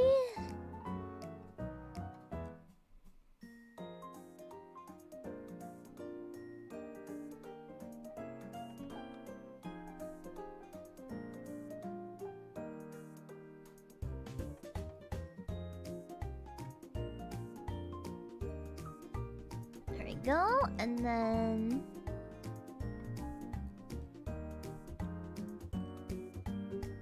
it's not even up and down straight. Hold on. Draw a bag here too. I'll draw my bag here. Okay. There we go. Curious choice of color. I think I could just see it better against the gray. The gray. It can be any color as long as you can see it properly. It doesn't really matter. There's no rules to this. I don't know why you guys are so set on the rules when there's not even a rule to this. There's no rules. Why would you make up rules when there are none, friend?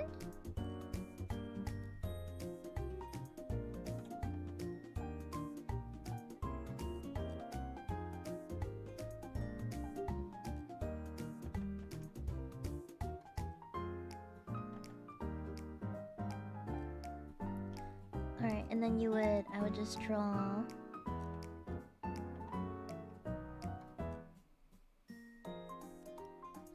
I use purple and green a lot for sketching. Oh. Can this character have big booty? No, it's me. It's me. Why would I make myself have huge booty? It's not... It's not proportional. I think somebody missed the memo here.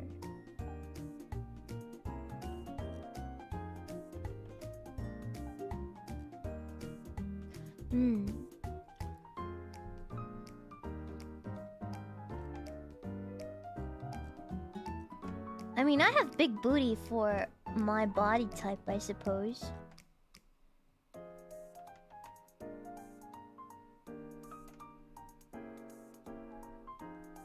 But I'm not gonna draw like massive booty for this.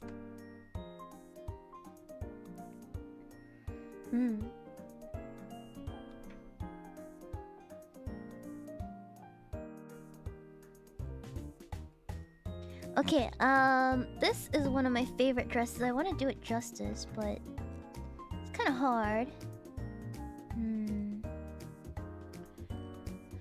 It was like a leftover right?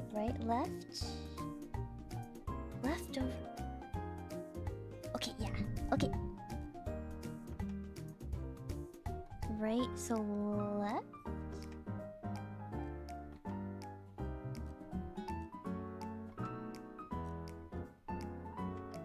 It was a pretty... not too deep cut. I had like a necklace. A dainty teardrop necklace. Like, it was a tiny gold necklace, really. I don't have any boobs, so... I think if you had a little more boob, it would be inappropriate, this outfit. But since I didn't have any boobs... this outfit was okay.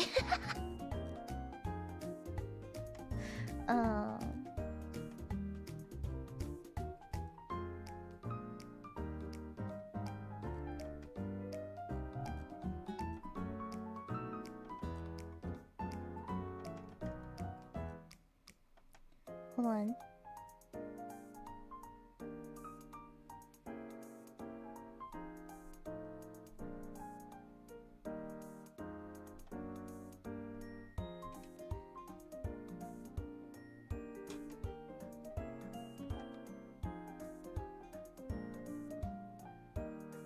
And then it would be... there would be a tie? I forgot how it was tied. I don't wear these things anymore. I think I gave away a lot of my clothes, so... I'm trying to remember how this went. I think there was a tie here. It was tied. It was definitely tied. But I don't remember, like...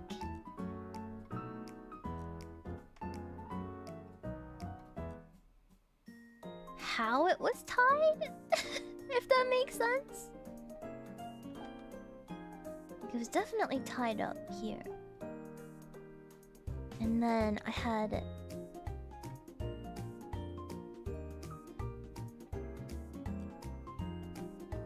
I remember it being very... no, it was short sleeve? Was it?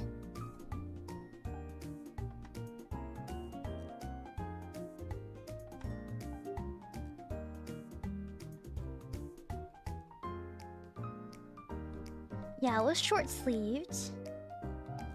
And then I had... trying to remember my memory, jogging my memory.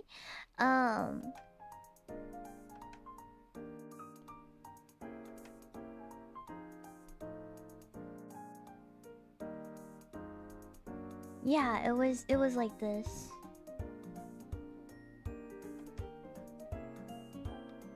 Yeah, it was like a wraparound dress. I remember now. Yeah, wraparound dress. There it is. Okay.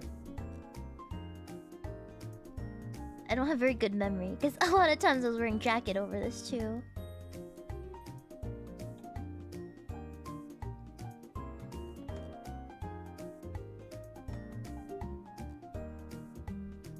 It was a wraparound dress, yeah. And it was like camel colored. No, it wasn't. Was it camel colored? Or was it navy? I don't remember. Really bad memory. Really bad memory. My Alzheimer's. Remembering my youth is really hard for me.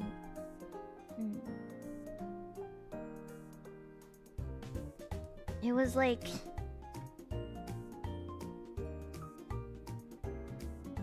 I had two very similar dresses, I feel like. And like two wraparound dresses with... One was navy, one was camel colored. Camel. Like a tan color. Yeah. Camel colored.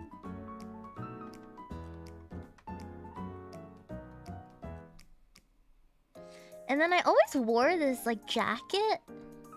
I had a trench coat too. I guess I could draw the trench coat. I wore a trench coat at all times, or when I walked in because it was really cold. I had a very large trench coat.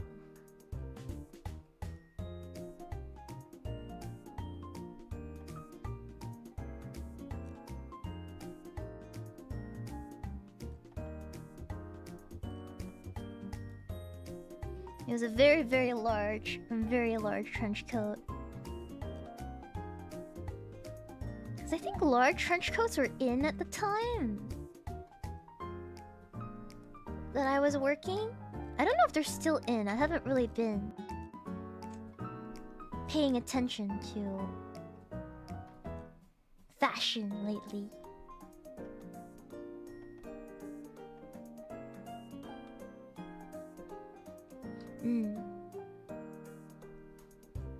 But I used to be very fashionable. Like everybody would...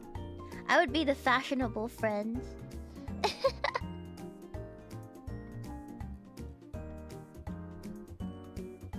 Like I would just be known as the one to go to when people are wondering how you're supposed to dress for something. I miss it. I kind of miss it. Because I used to take like way better care of myself. Like way better care of myself. My nails were always done up, on point. I was really well groomed. Haircut, oh, never missed a haircut.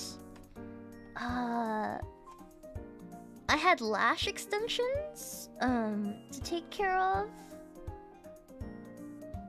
But I felt like it needed to be like that. I did not rock big sunglasses. No, sunglasses aren't really my thing. Sadly. I never really liked sunglasses. Because, again, right, you don't want to seem too uppity when you walked into the office, or else people are not gonna want to work with you.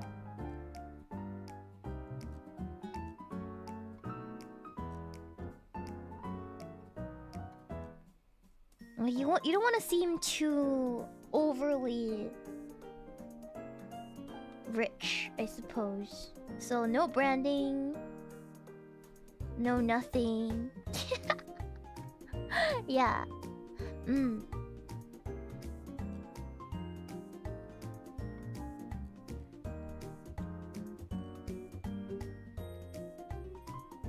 then of course I'd have my bag as well.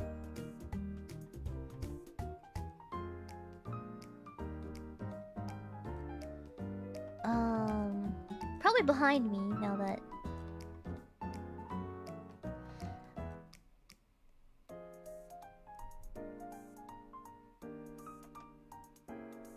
I'm just trying to draw it out fast.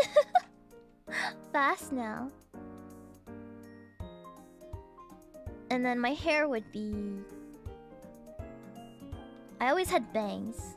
I always had straight bangs, so I wouldn't deviate too much from it. Sometimes I clipped all my hair up with like clips.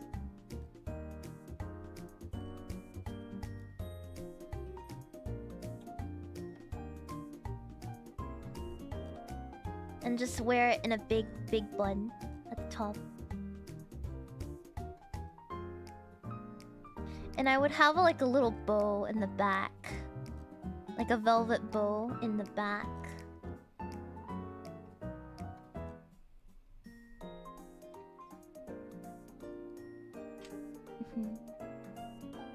But for continuity's sake, I will draw the longer front part so it looks like me.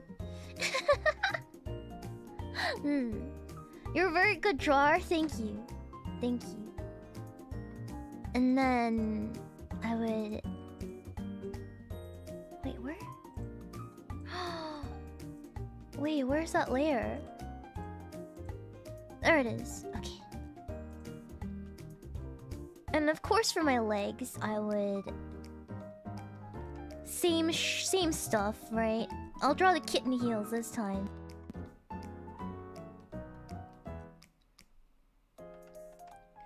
I'll draw the kitten heels this time.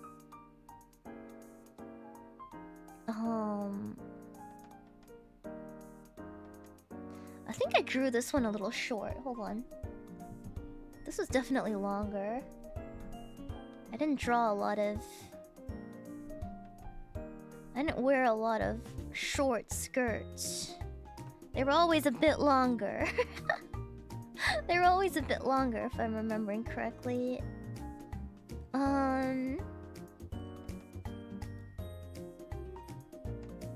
I had these Calvin Klein white pumps that I would wear with these. Like white kitten pumps that I would break out once in a while to go with this outfit. They had like an ankle part too. I don't know where those pairs of shoes went. My expensive shoes. I have no idea where in the world they might have left to since I left this job. Like literally no clue.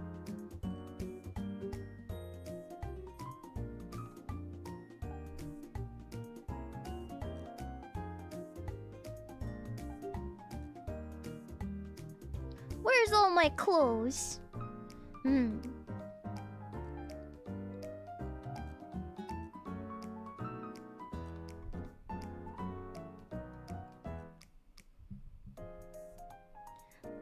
Yeah, and it had several big buttons. Like 3 big buttons, I remember. It's all black.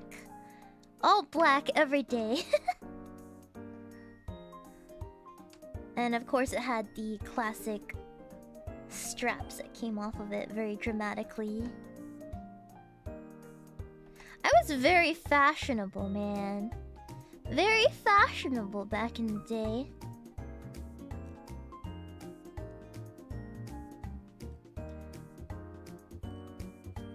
Yup. OL. Oh no! I accidentally did something. Hold on. Hold on. I think I drew in the wrong layer. Hold on.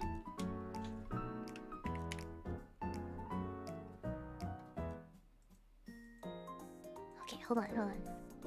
Let's see, Control V. Control C, Control V. There it is. And then... over here, I'm gonna erase.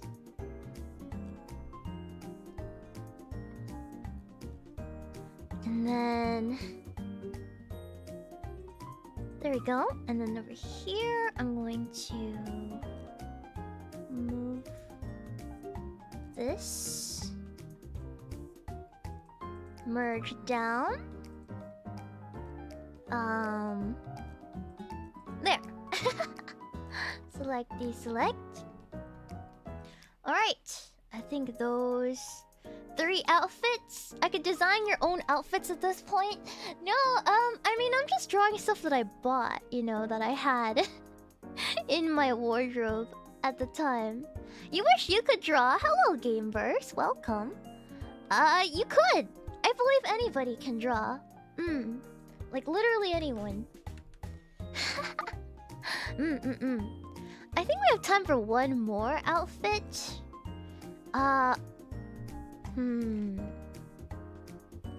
One more outfit. I'm trying to remember. I had a lot. I'm trying to remember.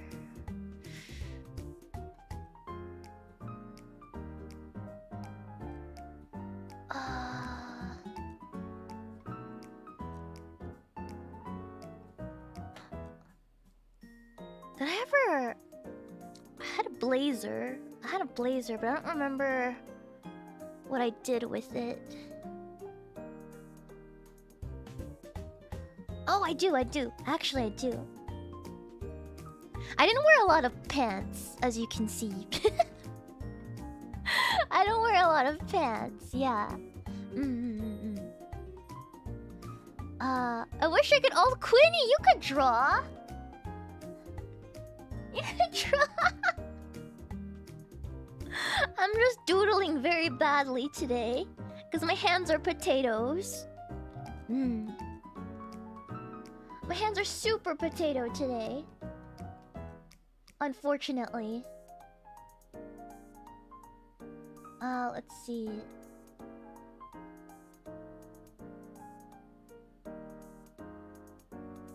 Let's draw a more... power pose? With this one? Hold on. My potato hands, man. My potato hands are suffering today. I'll move this aside. Move this one here. Thank you for the $5 super chat, MK Ultra Victim. Thanks for the stream, Shiina. Super comfy as always. I can draw a cancer stick man with small arms. That's pretty much it. You can do a lot with stick people. You can still put clothes on a stick person.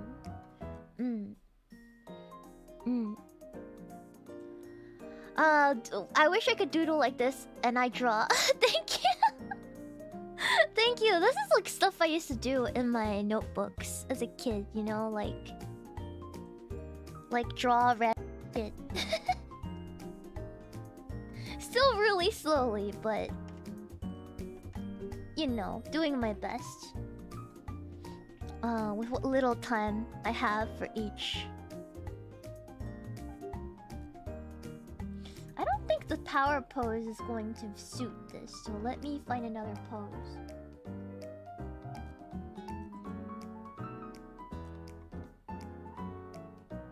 Let me find another pose I can sort of use. Yeah, there it is. Okay.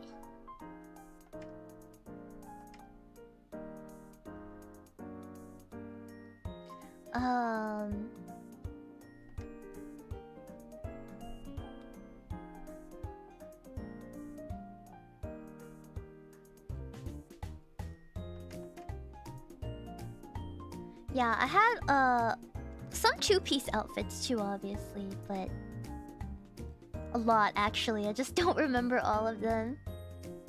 But I'll draw one of my favorites.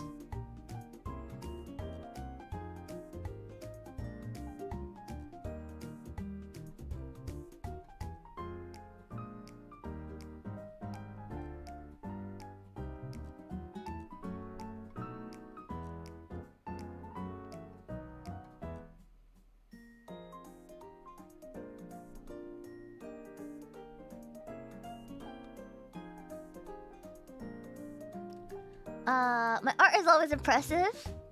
Listen, I've just been doing it for a long time. What have you been doing for a long time? Don't compare yourself to Shiina. She'll just make you unhappy.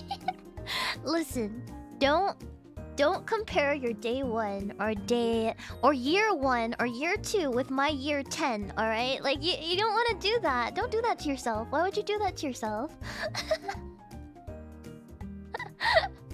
Like, I've been drawing all my life, and if you've just started...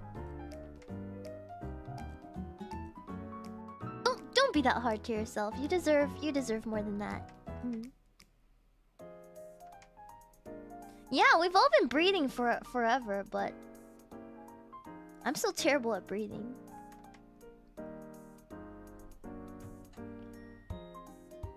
To set a goal? Yeah, I mean to set a goal, but don't beat yourself up over it. Then it's like, what's the point if you're going to just beat yourself up over it? You know what I mean?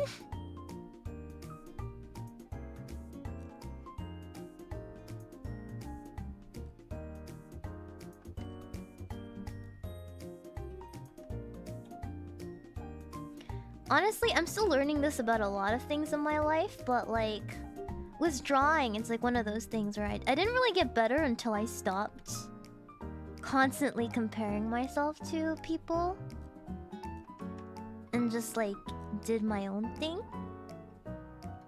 which is crazy, right? Like I had goals, but they weren't no longer like crushingly they weren't crushing to deal with anymore. Like, if that makes sense. Like, before I would compare myself to my friends and everyone, and it felt terrible. It was absolutely terrible. I wasn't. It was like I got my head wrapped around I'm not good as this person. Blah blah blah blah blah blah blah blah blah blah blah blah, and it made my life miserable. So,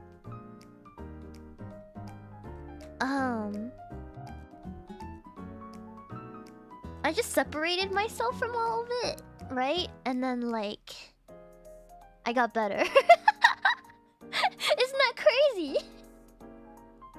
Yeah. I was like, no, not today. I'm not dealing with that anymore. And then I got better.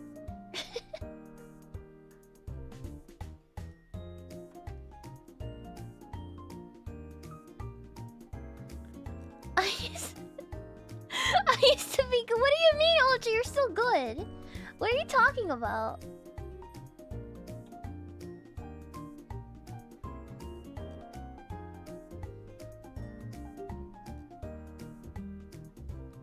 You have to do that with music too. Self-comparison. Yeah, it's not inspiration good. Comparison, literally the killer of souls.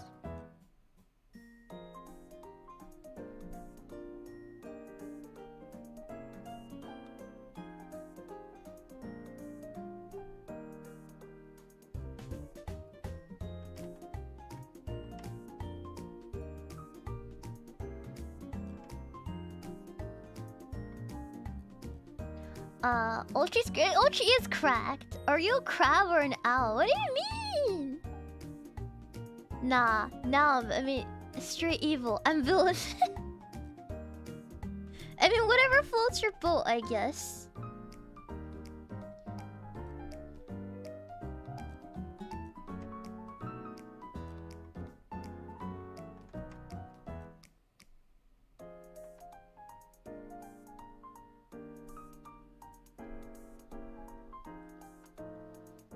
You can tell that I'm getting more used to drawing as I continue to draw.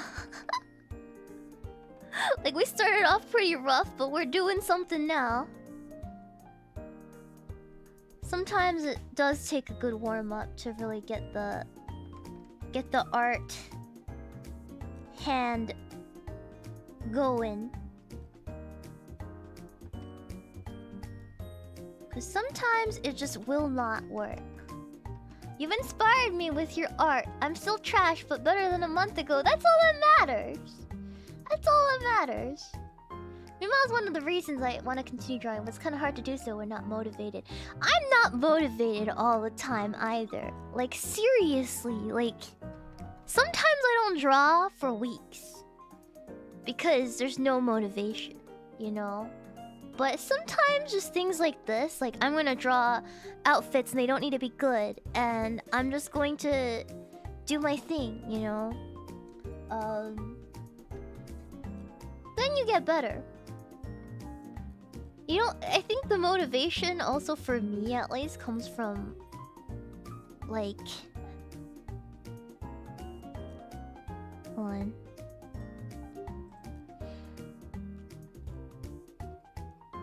It comes from like psyching myself out and thinking that everything I draw needs to be a masterpiece when like nobody cares. Like literally, it does not need to be a masterpiece. You can just draw for pleasure, even if it's bad. Even if it's arguably not amazing. Like who cares? Like who the heck cares? Just...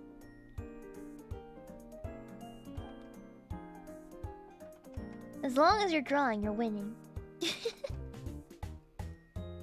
Today started off really rough for me, you know? You guys saw how I struggled, right? I'm still struggling because I have potato hand. I'm having potato hand hours, but it was still fun, right? Even if my hand like did not want to cooperate for half the freaking stream, for most of the freaking stream. Yeah.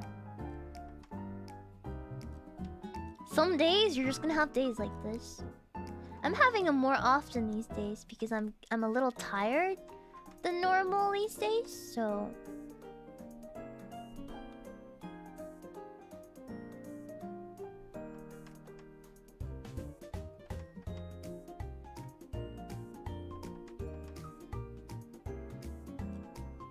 You're just gonna have to weather through those too. Oh. All good.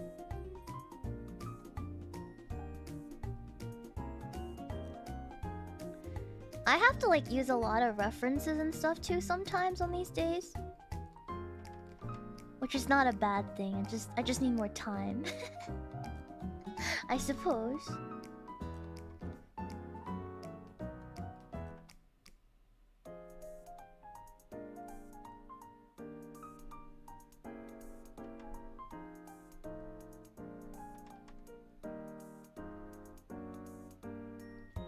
Can really hand never wants to cooperate. It happens sometimes, you know. Just it's fine.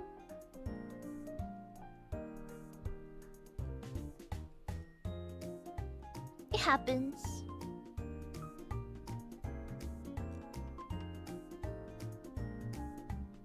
Sometimes it's best not to draw for a while when that happens, and sometimes it's best to warm up. Just try it.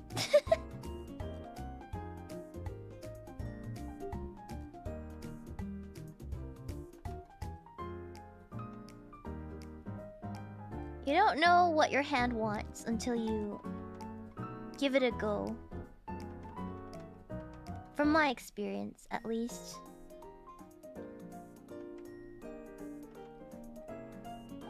Sometimes I wake up, I pick up a pen, I'm like, yeah, not today. Not today. The warm-up isn't working. Nothing is coming out. I'm gonna go to bed. I'm gonna go to bed. Fuck this. We'll try again tomorrow.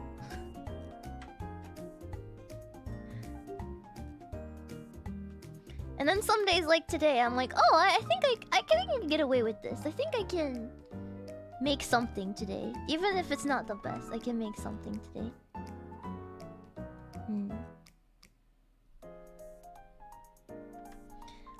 I'll draw this one in a ponytail. Cause sometimes I wore a ponytail. Sometimes I wore a ponytail. The worst thing that happened to me at work, you know, being a woman in the office, of course you deal with like weird harassment. I caught some water cooler talk, I suppose. And there were like the most inappropriate comment I've ever gotten. Oh, I don't even know if I should say it, so not say so. Do you guys want to hear it? Is it okay even if it's completely like really bad? Do you guys want to hear it? No? No? You do? Okay. I heard, like, this is the thing, right? What you say in private in your own home, I don't give a shit.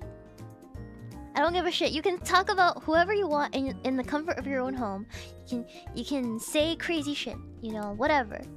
But in the office, literally in the office, they're like, oh, Sheena's kind of cute, isn't she? She'll look really good, you know, sucking my sausage. Like, why would you say that out loud? Like, of course they use more vulgar words. They didn't say it like that, but it was basically like that. And it was like out loud, like, bro, like, bruh. It was the worst thing ever. Like, out loud, like, why? Like, why? You don't want to be caught. Yeah, exactly. They could have got fired. I reported them. I reported them. Terrible. You'd be surprised at how many people like don't understand what is appropriate and what isn't in the office. Like,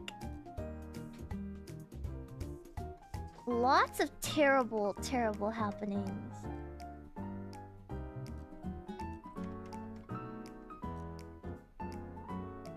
Like, why would you say that out loud?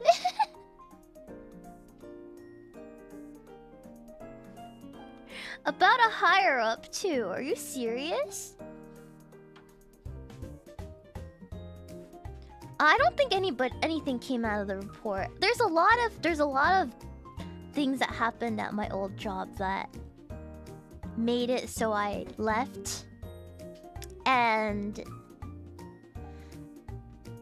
yeah. Yeah, they weren't kind to me in a lot of ways. Yeah, no, nothing came of it. Yeah, I'm not surprised at all. Like, it was unfortunate, but like, did I expect anything less? Absolutely not. It was, sadly to say, it was very expected, almost, that would happen. Yeah.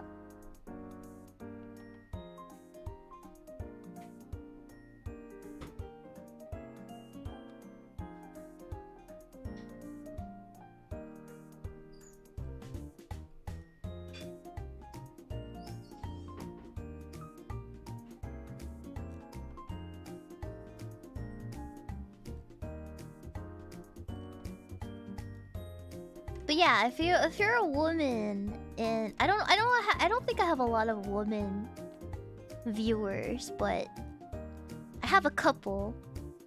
But yeah, being a lady in the office sometimes it's a little, can get a little rough. Yeah, not very nice. Yeah. Yeah.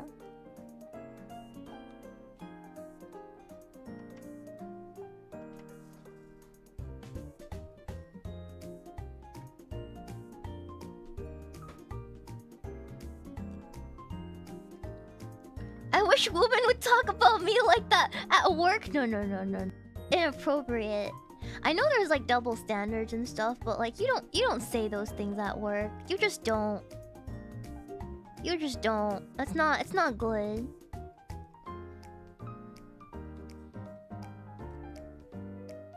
Hello! Congratulations on getting out of class.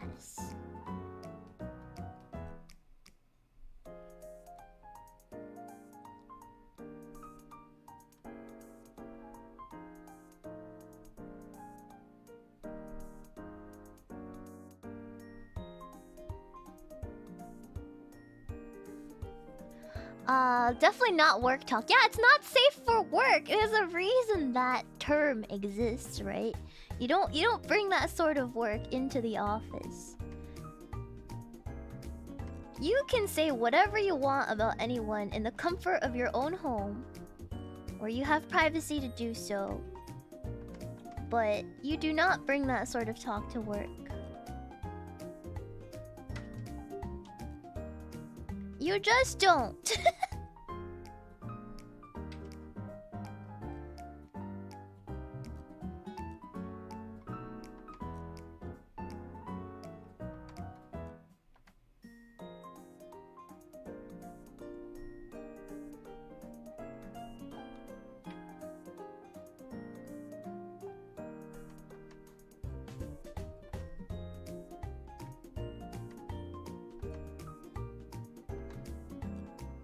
Hold on, let me... There we go.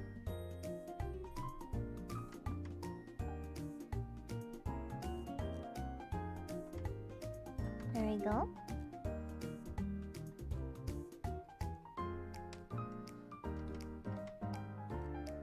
Sorry, I'm like concentrating on trying to get this part right.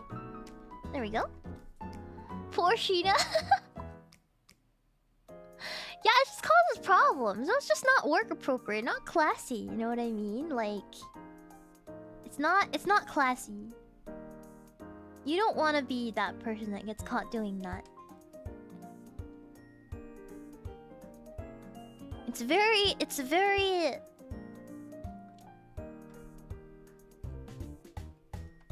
yeah, it's just unclassy. I don't know how else to say it.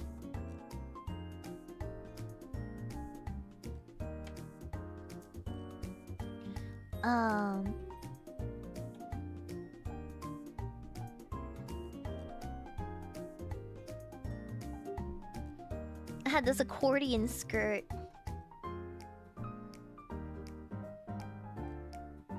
Trying to draw it right now.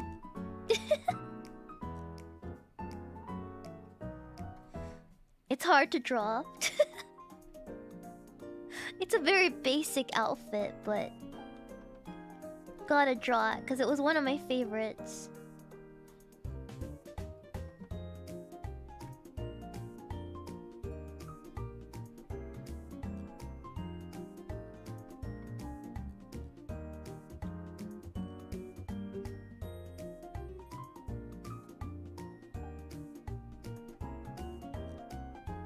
Hold on.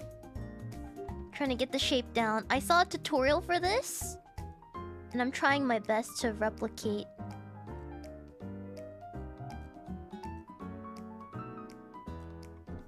The tutorial.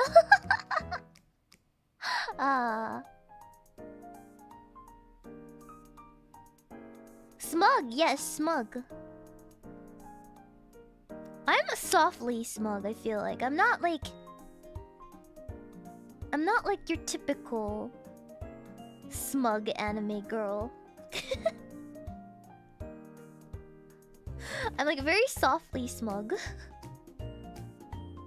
A different kind of smug.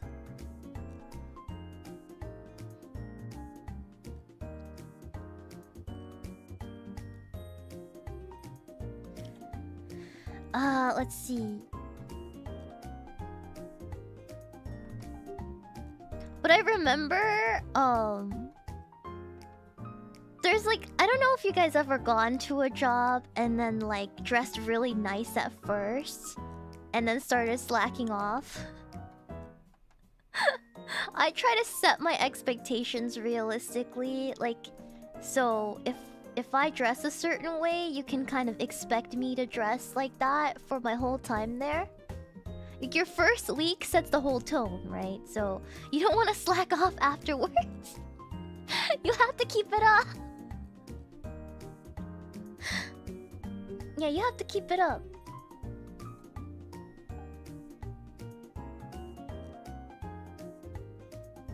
Of course my experiences are kind of skewed because I'm a woman. I'm woman. Thank you for the $10 super chat, Super Iron Bob. I'm not like the other smug anime girl. She knows smugly. My fashion taste is made. Thank you, Yoki. Thank you. I'm woman. I'm sure if you are male, your experiences in the office are gonna be much more different than mine.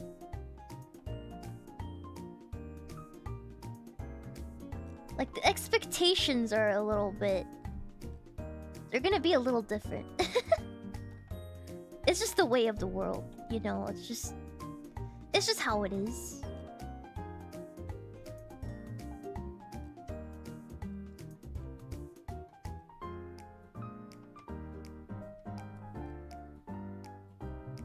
Yeah.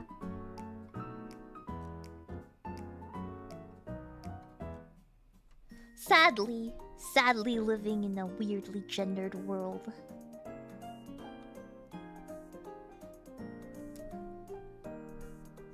Was weird like that sometimes. I've been the only male in all women office. Yeah, expectations in every office will be different. I feel like for men, you can't really full suit these days unless you work like a really formal job. You can't really go full suit. Full suit is kind of outdated too, so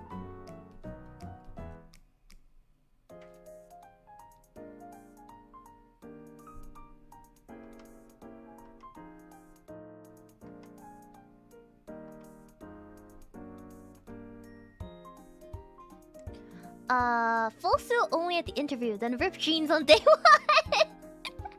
Man. Yeah. Slacks or button up. Honestly, for guys, I've seen guys wear nice jeans, not ripped, but nice jeans. Don't wear tennis shoes. Wear like, get some nice leather shoes, you know, like that are not tennis shoes. And then wear like a good sweater, like not a sports sweater, but like a sweater, like a good knit polo sweater, you know. That looks good. That's business casual. Like that looks good, right?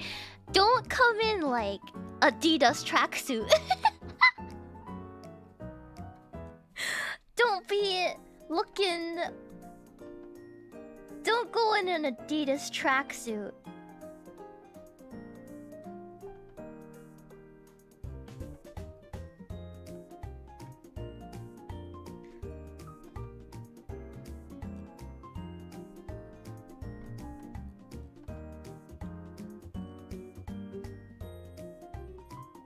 What I like to do is I like to visualize, right? I like to visualize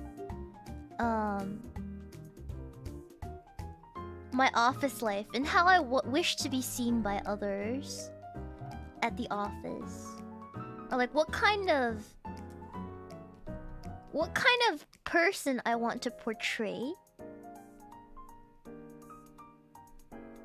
going in. And I dress according to that.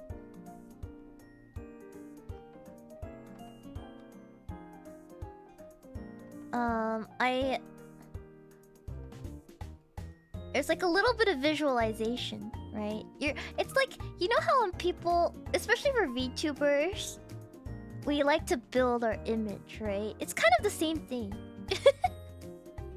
It's the exact same thing.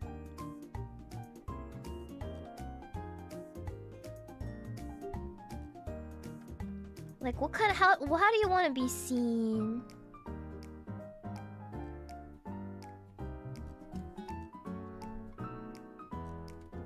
Those things are all built, I guess.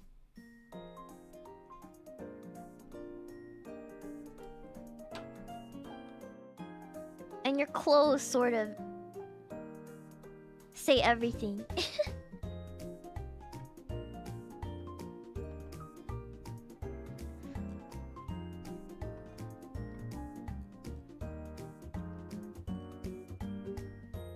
Also, this is just my opinion, but Apple Watch, very ugly. Apple Watch, very, very ugly. I know it's like normal to have one, but Apple Watch, very ugly. I will not take that back. They are so ugly. At least get a nice band for it if you're gonna wear it.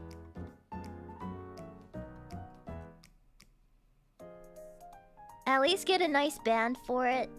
If you're not gonna invest in that, why? And why would you want notifications going off on your wrist all day? I will never understand, but Apple Watch hate. It's so ugly. Get a real watch, exactly. Get a real watch. Why do you want notifications on your wrist? They'll drive me absolutely up the wall, man. Can't do it.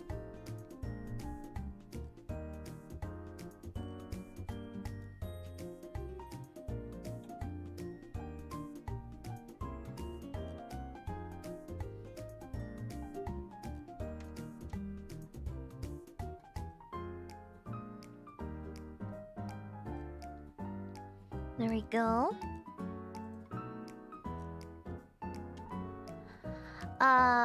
Easier at work or school when you can't use phone. This is true.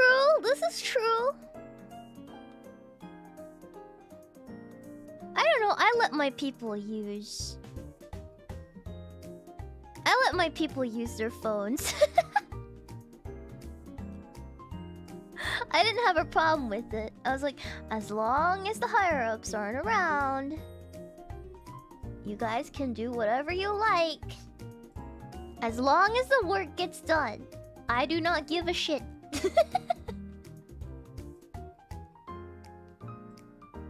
That's what I told them. That's what I told them.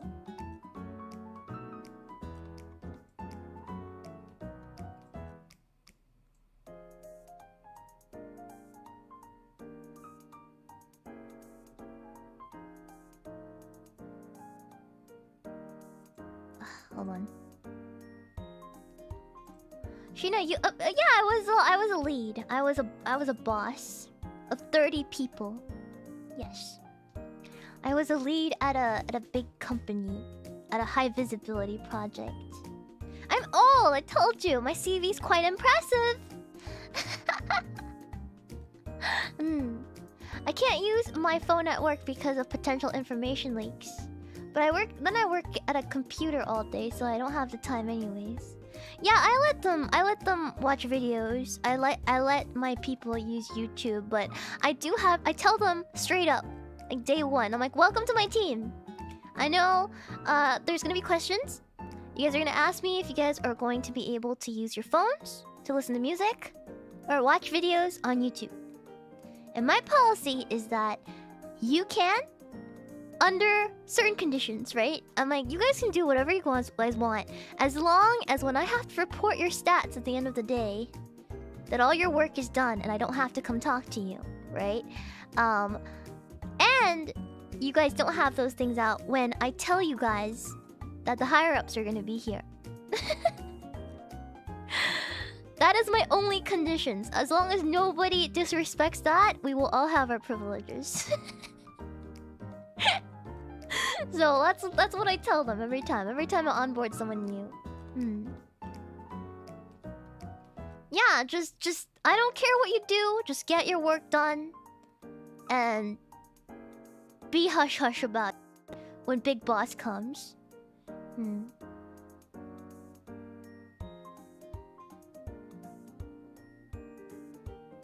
That's all I care about.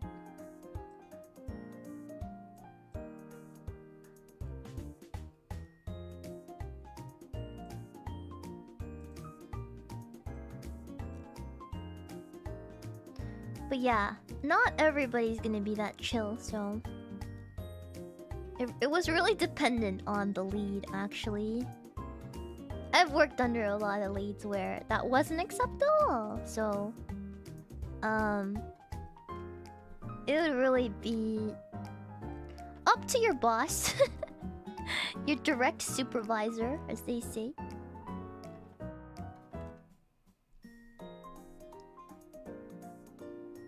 Leadership is something. It's definitely something. Good to experience, but would I do it again? I don't know. Under the right pay, yeah. Under the right pay, I would. Can't say I'll never do it, but...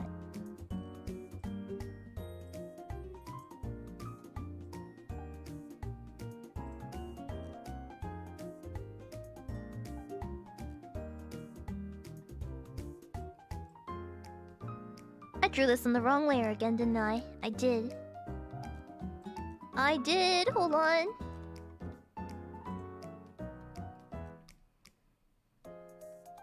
I totally drew it on the wrong layer. Hold on. Oh no. You got Karen'd a few times at work? Yeah, don't get Karen'd. I do not like to be Karen, but sometimes I have to Karen people. I have to, because I'm like, guy, I told you. I had a policy, right? That if you did your work, I wouldn't have to come talk to you. But here we are. But here we are.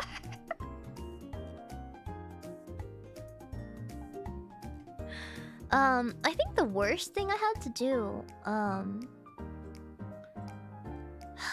okay, I try not to make friends at work, and I know this sounds really bad. Like, I know this sounds like really negative, but when you are aiming for a position that puts you in a higher position, and if you make friends, it makes things kind of awkward, right? So, for example, I had a friend,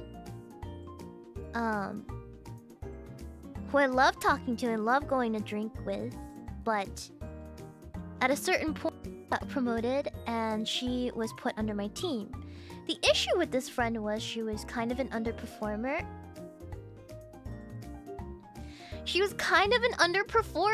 So I begged my supervisor. I was like, hey, you know my relationship with this person. We were friends for a while. Can you not put her under my team because it'll be really hard? And he's like, yeah, I'll definitely keep that in mind. And I had a really good relationship with my direct upper supervisor at the time. He was my favorite mentor at the time. And like, sadly he couldn't do anything and she ended up on my team, right? So, because I told you guys before, I had the team where because of my skills with retraining and stuff like that, I had a knack for bringing out the best in people who weren't doing well on other teams. So they thought I could do that with her, which I couldn't. I couldn't. Not everybody. I can't work with everybody, right? Some people, they just need a little encouragement, they need a little more patience, and then they'll do very, very, very, very well. But some people, like, the desire just isn't there. Like, I can't give them more motivation, right? So, because I don't control pay, I don't control benefits, I don't control any of that. So, yeah, some people just need some encouragement. Like, for example, I had several kind of Minhera people on my team that didn't do well because their boss was very ununderstanding of it, so they end up on my team. And they get told before they go on my team, this is what I hated, that they were given, like, a last chance. And then they had to do well on my team, or else they get cut, right? So they come to my team super scared. And I hate that. Like, I hate that for them, right? So there's like more than several times where I get really sensitive people in a meeting room. Like, I don't know if I'm cut out for this job. I don't know. I don't want to disappoint you. Like, they told me that this team was my last chance, that you're the end of the line. And I was like, well, we're gonna do everything we can to see. Okay, I want to protect you. I want to protect your job. But let's see what we can do, right? Or, yeah, there would be literal tears. Yeah. So several people would end up on my team and they would go to be leads as well. Like, it was literally a really great environment because then we all trusted each other, or for most people. It was literally very uncomfortable for everyone involved because I was tired because I got not only people who needed a lot of encouragement and who could be saved, but I got a lot of people who were rude and questioned my intelligence and questioned my like they're like, I went to Harvard, did you? Like, you know, those people. I deserve better than this. Like, how dare you, they put me on your team? You don't even have this degree from Harvard. You didn't even go to an Ivy League. Like, you know, like, sit down. Like, I get those people too, right? And me looking like I'm 16. It was hard, right? So, it was very entitled, yeah. So I get both. And it's very stressful, right? Because I get the people who need a little more love and care. And then I get the people who really just were not there Like, we're just basically waiting for their execution, and I was just there to keep them relatively in check until the paperwork is done, you know? Yeah. But it was fulfilling when I got the people who just needed a little more encouragement. Like, I got several who had really bad anxiety. They did really good work, but just did it too slow. And then I would coach them through it. I'd be like, there is a margin of error that you're allowed to have, and we will figure that out. And so those people went on to be like really high performers. Really depressed people too. I told them, I talked them through, like, I'm not your counselor, but I know what you're going through. And just know you're not alone. We're gonna get through this, and I just need you to give me some of your time. And I'll give you mine, and we'll make it through this. And yeah, they did do really well, but there's a lot of people that I just couldn't save. Maybe they needed another sort of leader, but I definitely was really stressed being the end of the line. Yeah. Yeah, being a manager. So you're half manager, half life coach. The thing is, if you are a leader, you are kind of a mentor to these people. Like, it's no longer a matter of being just another worker in the cog. Like, people rely on you, right? Their job sort of depends on you. If something goes wrong on your team, they do not take the responsibility, you do, right? So you are responsible for your people. Yeah. Yeah. Yeah, so like, if their jobs are on the line, it's your job as their lead to do everything you can to save them. That is your job. You know? So like, I took that job very seriously. Very, very, very, very seriously. And like, it didn't always pan out, obviously, but I feel like to be a good leader, you gotta stick out for your team. You gotta stick out for your people, you know? The moment you get too sucked in by what the higher ups want from you, and you cease to protect your people, you will become a very bad lead. So you're always walking that tightrope. Yeah. Yeah, it was really hard. Yeah. The time I got hospitalized was when it got really stressful, working very long hours. And you know, a normal team is 10 people. I had 30 because of high performance. And then they told me that if my team did not pass this test, that literally nobody could pass, that they would all be fired. And I told my team that if they did not pass, and I will be the first to resign. You know, like, I will resign if you guys do not pass, because I cannot let this happen. It's not fair, right? So I worked so many hours to make sure everybody was able to pass, like grading tests, trying to help people, answering questions, writing manuals. I was at the end of the day too, I had to report everybody else had like 10 people. They had to report at the end of the day, right? I had to write reports for 30 people. And I went through that unpaid. They refused to pay me overtime. There were so many hours of overtime that I was not paid for. Yeah. Yeah, and then I was hospitalized eventually. And then eventually I had to take leave. And then family stuff happened. I had a passing in my family, and they asked me when my grandmother was gonna die because they needed me back. And then I quit. And then I quit. Yeah, it was serious Black Company vibes. Yeah. Like, I felt really unfair, right? Because I'm one of those people who when I do a job, I give it my 120%. Everything down to my appearance. Everything down to my appearance, I would prim and perfect. I would show up to work completely presentable.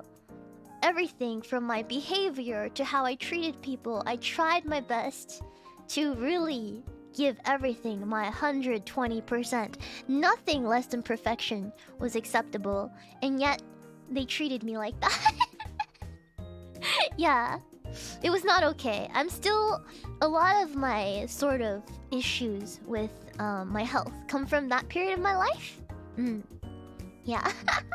Come from that period of my life, and it's been hard to recover. My health has been weak ever since.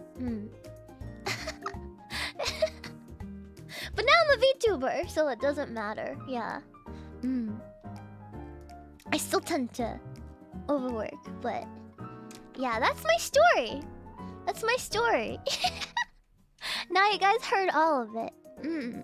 Sorry for ranting about it. No longer in it, so please don't worry about me. I'm no longer at that job. Thank you, thank you. Yeah, I am very like conditioned to be a peon in that sense. Yeah, I'll give my soul to a company. I'll give my soul to my work and run my health into the ground without consideration, you know? So, thank you for the $50 super chat, Tyrese. Thank you so much. Thank you for all the support. Too good for that company. Ascend to the VTuber. When I quit, when I quit the job, I remember I was like, "What are you gonna be?" I'm like, "I'm gonna aim to be an anime girl on the internet." I just like quit in the most cringy way possible. What you're saying is we need a second Killdozer along with Iris. Yes.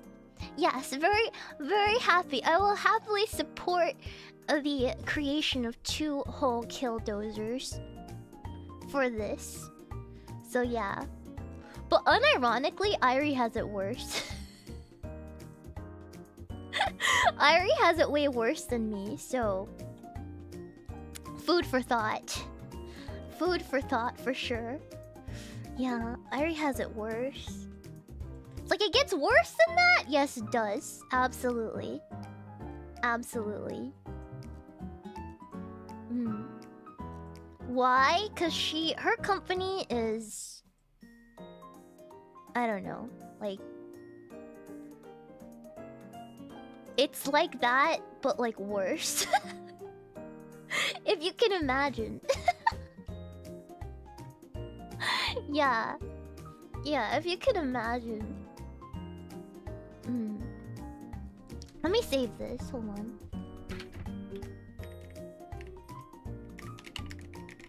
Sorry, I'm not really like drawing anymore. I'm just like talking. I'm just like talking. We haven't really been drawing anything. But yeah. She can't quit like you either. Exactly. That's what makes it a lot worse too. She's kind of stuck there. Without telling me any info, is there something stopping Irie from leaving the company? I can tell you she can't leave her company. I cannot tell you the reason. I will not answer that. But just know she's doing her best. But one day she'll be able to leave. I'm praying for that day. I'm gonna egg her company. I'm gonna do a drive-by egging.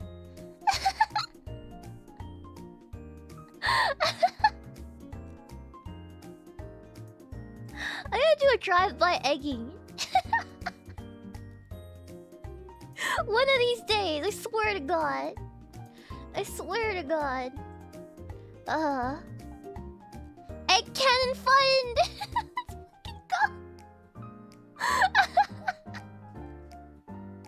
Ostrich eggs! Oh my god, it's too expensive!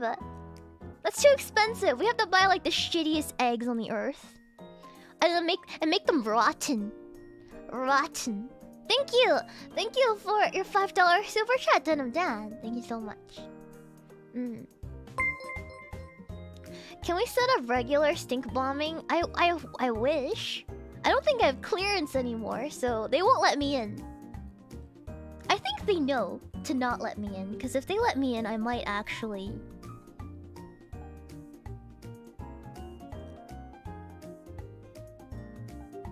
You know, shotgun at Walmart vibes.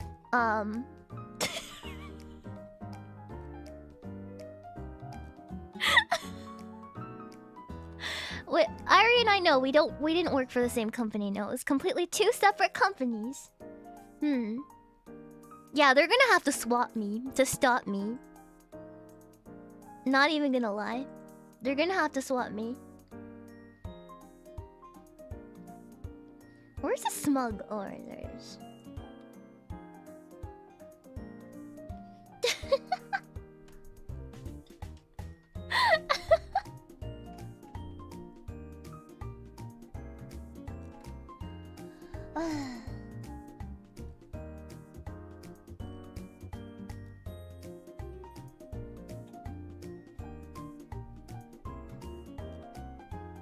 Now we're just gonna color in some emotes. I'm gonna at least give you guys the smug emotes today if you guys are members. Thank you for the $20 super chat, Shiina. I just snagged a promotion at work. I'm both excited and nervous. I'll be overseeing about 12 people. Any advice? Thanks for the comfy stream. Oh, you're gonna be a lead too! Congratulations on your promotion, first of all. I really appreciate it. Appreciate your super chat. Going in as a new lead is hard. There's gonna be a learning curve. It's a steep learning curve because it's different, right? You're not just working for yourself anymore. So take it easy. Forgive yourself for mistakes that you do on the job, because you will make mistakes with people. You will have to apologize sometimes to people because you know, it's just how it is. It's just how it is, right? Make sure to just try to be there for your team members. You know, because they rely on you, and try not to overwork yourself too. Yeah, forgive yourself is the biggest one, because some days you'll go home after you've said the wrong thing or did the wrong thing. But first of all, forgive yourself for that. You're still learning. Everyone still is. You don't ever stop learning, especially when it's with people, right?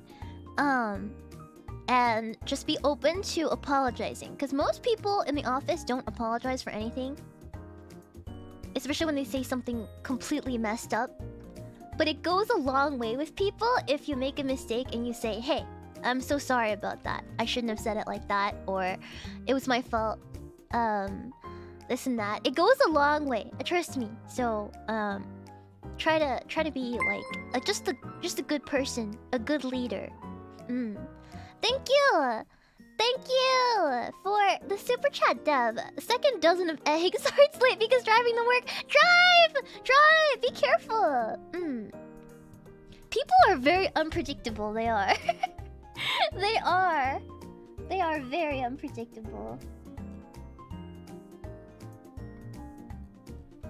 But yeah, there's gonna be many a nights where you're gonna go home and you're gonna beat yourself up over something you said or something you did.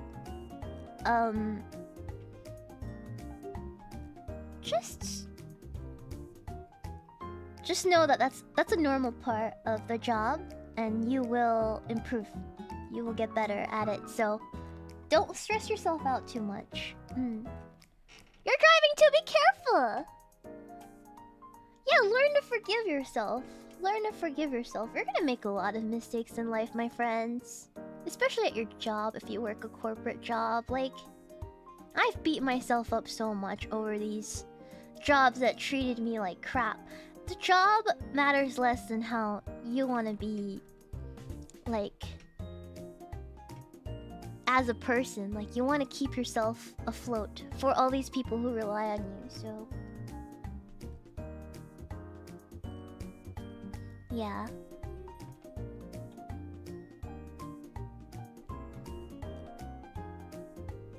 Because boy are they relying on you now. As as that is. They do rely on you. Yeah, no problem. Good luck. Good luck. I know you'll do great. I know you'll do great. If I can do it, you can do it too. Yeah, that's what I tell everyone.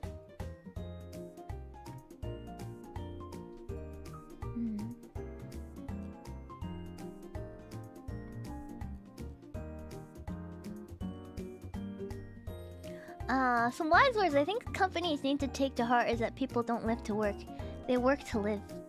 Exactly, but... you know how it is.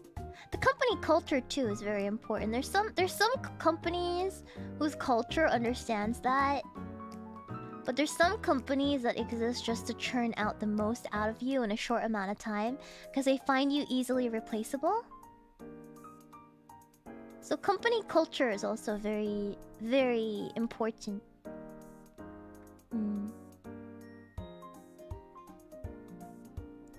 Like very, very, very important.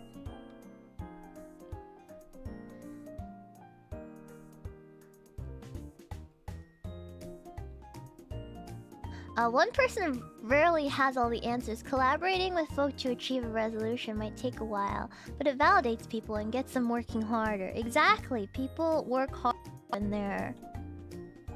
they feel like they're useful or valued. So, as a lead, your job is to make them shine, because if your team does well, you look good. Right? So I always try to get my best people promoted. Even though I would lose them. That would mean I would lose them. But it's not about me, right? It's gonna look good anyways. Like, why would I be stressed? I did not throw a pizza party, but I did invite everybody to Hot Pot. I did not throw a pizza party, no.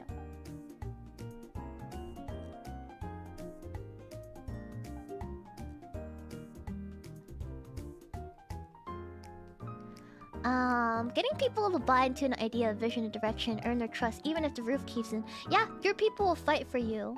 They will, if you treat them right. They will fight for you.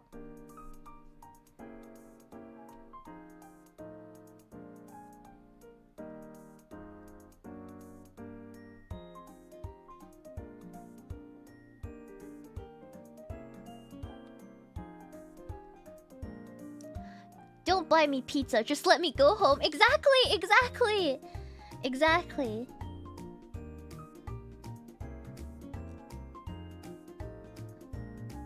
There were hot pot outings though, but I didn't require people to go. Only if they wanted to hang out with me. Like, outside of work hours, which I understand if you don't want to hang out with your boss after work hours to go to some stupid hot pot. Completely get it. Completely get it. Why would you want that? But some people did, so that was cool, I suppose.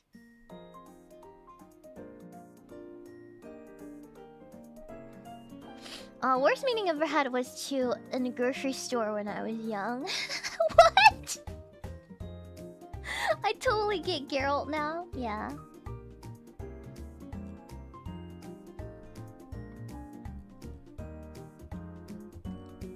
6 a.m. meeting so they could record us do Harlem Shake. What? Why?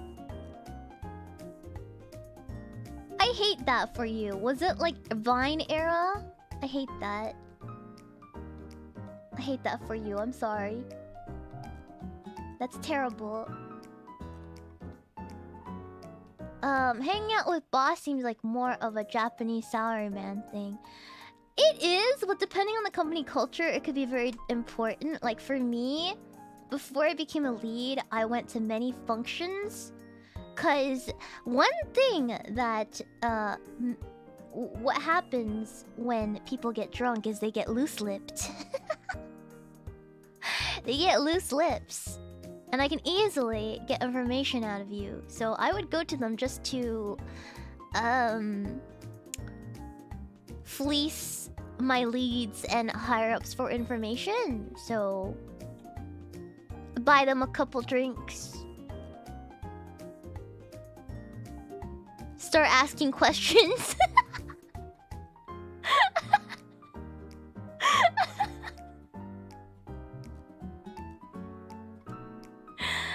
I specifically went to scope out what traits they were looking for in terms of leadership and the step up because I was aiming for the position that I got. Like traits that they're looking for, specific questions on the interview. Yeah. Yeah. I'd fleece them for information.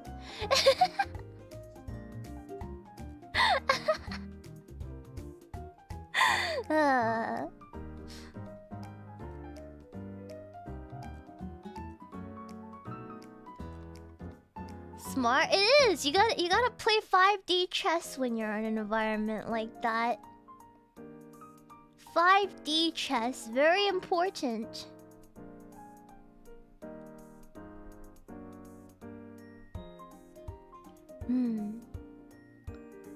Some of them probably smelt what I was doing, probably. But does it matter? No. Because I got the job. I got the job. It doesn't matter what everybody thinks of you.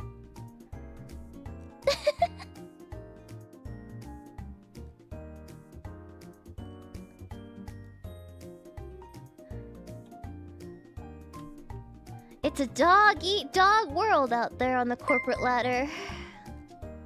Big facts. Not everybody's gonna like you, right? That's the thing. Once you get into the upper echelons, you're gonna make enemies anyways. Like, people are not gonna all like you. That's just not realistic, so... You gotta do what you gotta do. Of course, don't be actively... How do you say this? Actively... sabotaging people's careers. Like, don't do that. But... getting information out of people, sniffing out people, trying to see what your next move is. Yeah, don't be malicious. Like, don't actually blackmail people. That's not what you should do. Like, don't blackmail people. But if you can ask them some questions, you know, to get ahead, there's nothing wrong with that. Yeah. Yeah. Trust but verify. Exactly. Yeah. Yeah, you have to be self-proactive. Like, the reason why they call it climbing the ladder, though, right? You gotta climb it. You gotta climb the corporate ladder.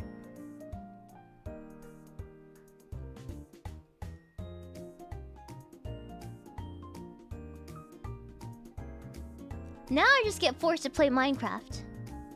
And Shobon no Action. As a VTuber. Yeah.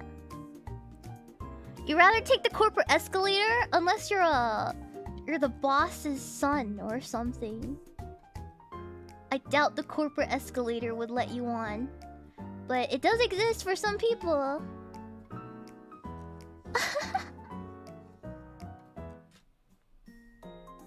Yeah, you gotta be a rich kid. Yeah, you gotta be a rich kid to take the escalator. Not everybody can take the escalator. The cat game did well. I'm glad you guys liked it. Yeah, that game's cruel, man. Absolutely cruel. Hold on, let me read this. Thank you for the $5 tip, Cool Matania. Machine is absolutely right. Being in a position of leadership is stressful but rewarding. Maintain a balance of work and people, plus time management.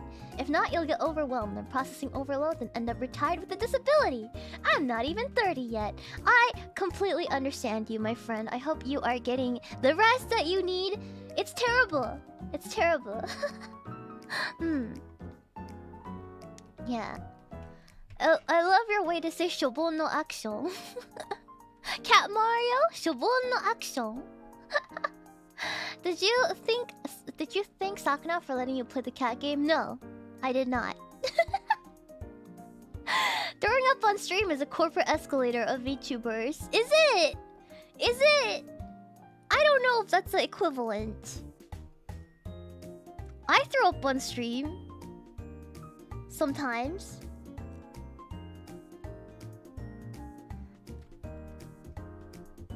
I threw up in video games. I tried to play Sonic Adventure 2.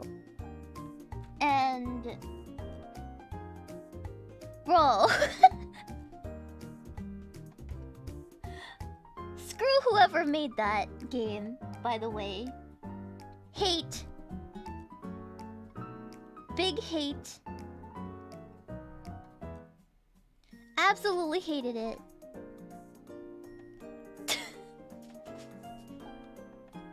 Sonic Adventure 2 hate. Love that game. Man, I can't do it. I can't do it.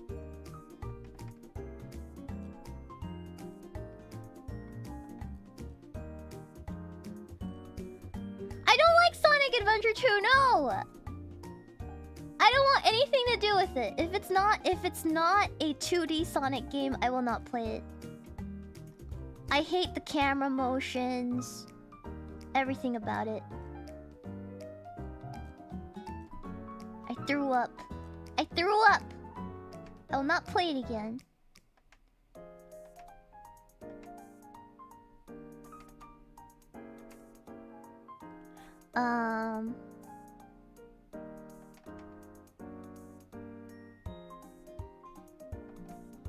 All Sonic games range from mid to bad. Music is great. But Sonic... I did throw up! I did throw up! You would hate the game if you threw up too. Not because... It's like how bad the camera was. It was unplayable for me. The camera controls are trash. Trash tier camera controls. Sonic Adventure games were great for how broken and strange they were. And I hate the Knuckles levels. I will not play another Knuckles level, ever. Hate Knuckles levels. Disgusting.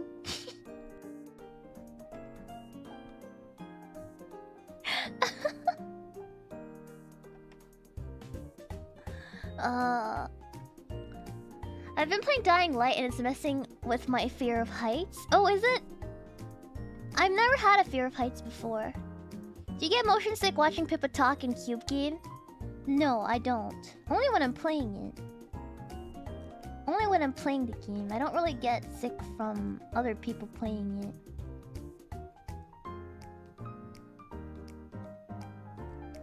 But the shaders help a little bit, and if I don't do like very narrow spaces, I'm okay.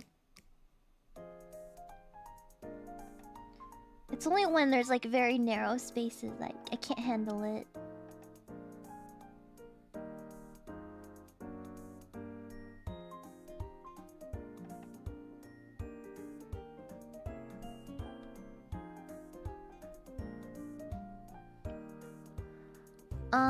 I have a fear of heights, got over it for a decade, and now I have it again. Man, it be like that sometimes. I'm like that with spiders. I wasn't afraid of spiders for a little while because I got over it. And now I'm scared of spiders again. Like, it's... It happens. It comes and goes.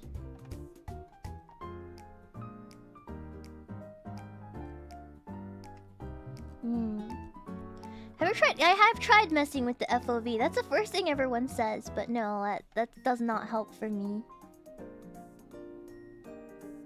Legit does not help.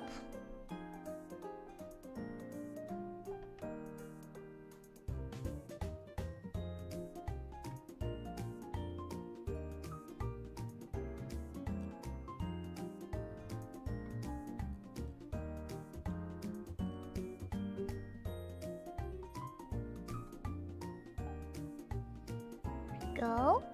I can deal with jumping spiders. Jumping spiders are cute, yeah. Yeah. I remember when I was a kid, I hid in a closet and felt something crawl on my foot. Never go into closets anymore. Yeah, I wouldn't mind if it was a spider, to be honest. But if it was a roach, I would literally... No, I would... No. If it was a roach, it would be over for me. That would be the end. That would be it. That would be the last you'll see of me. I can't do it. If it was a roach... That would be the last you would see of me.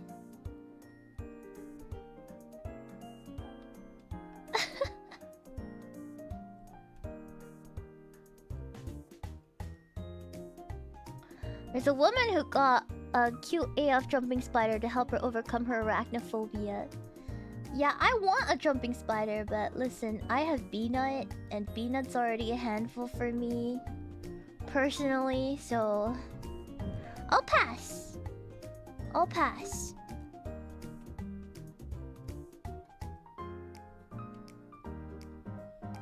If you guys don't know, Peanut is my pet. Is my pet crab. I have a pet crab, yes. If you're new. Very cute Peanut.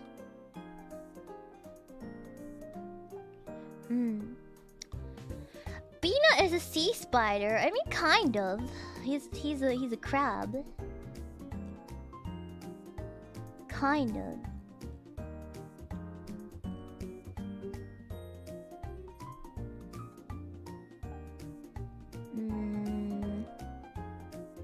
It doesn't need to be super neat because it's gonna be shrunken down to hell anyways, so...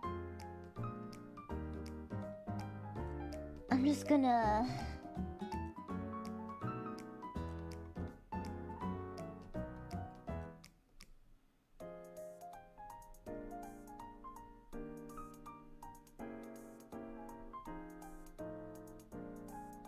There we go. It's gonna be so small. Holy crap. It's gonna be so small. Weapons tier smugness radiates from it. Hold on. Let me...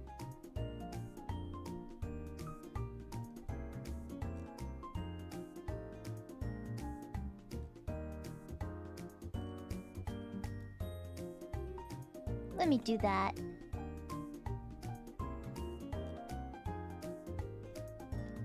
There we go.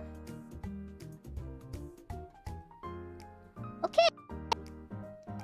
Let me clean it up.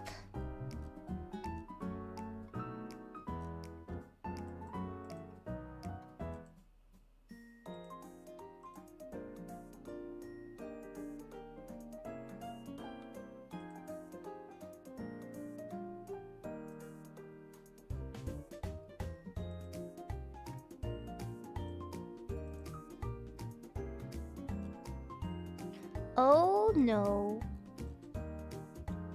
Oh no, it's fine, it's fine. Okay.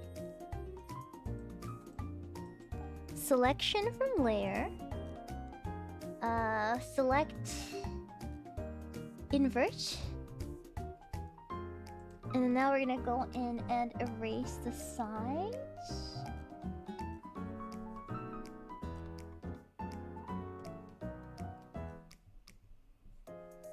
There we go. Cleaned up. The smug aura pleases you. I will upload it in a moment after I save it. There it is. Select invert. There we go. What? Hold on. Control C. File new. We're gonna do square. V. Oh god. Hold on.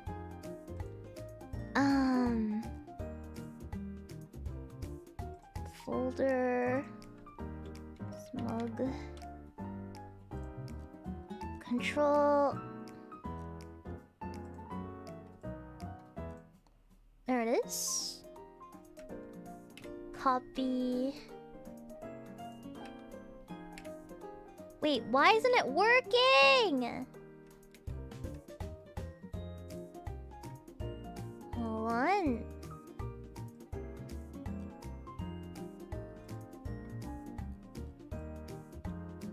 There it is. Okay, now it should work. Now it should work. Yeah, there it is. Okay.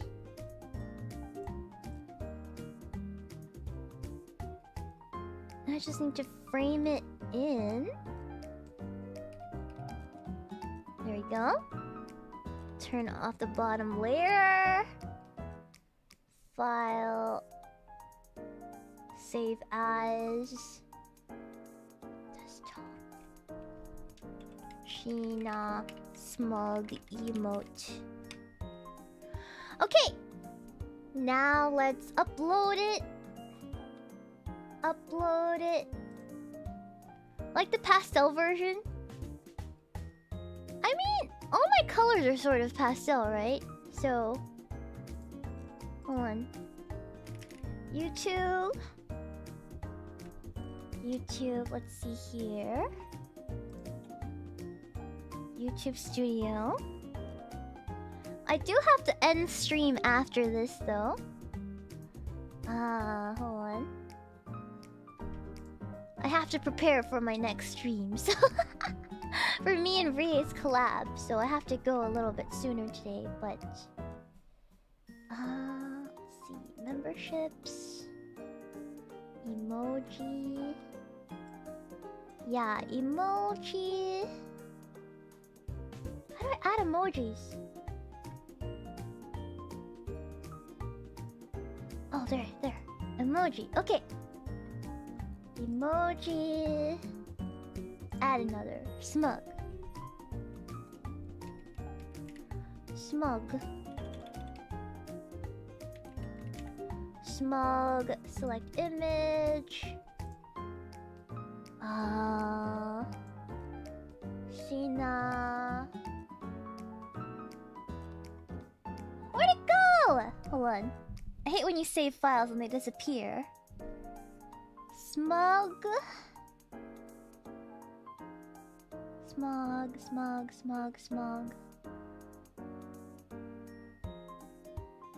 Where'd it go?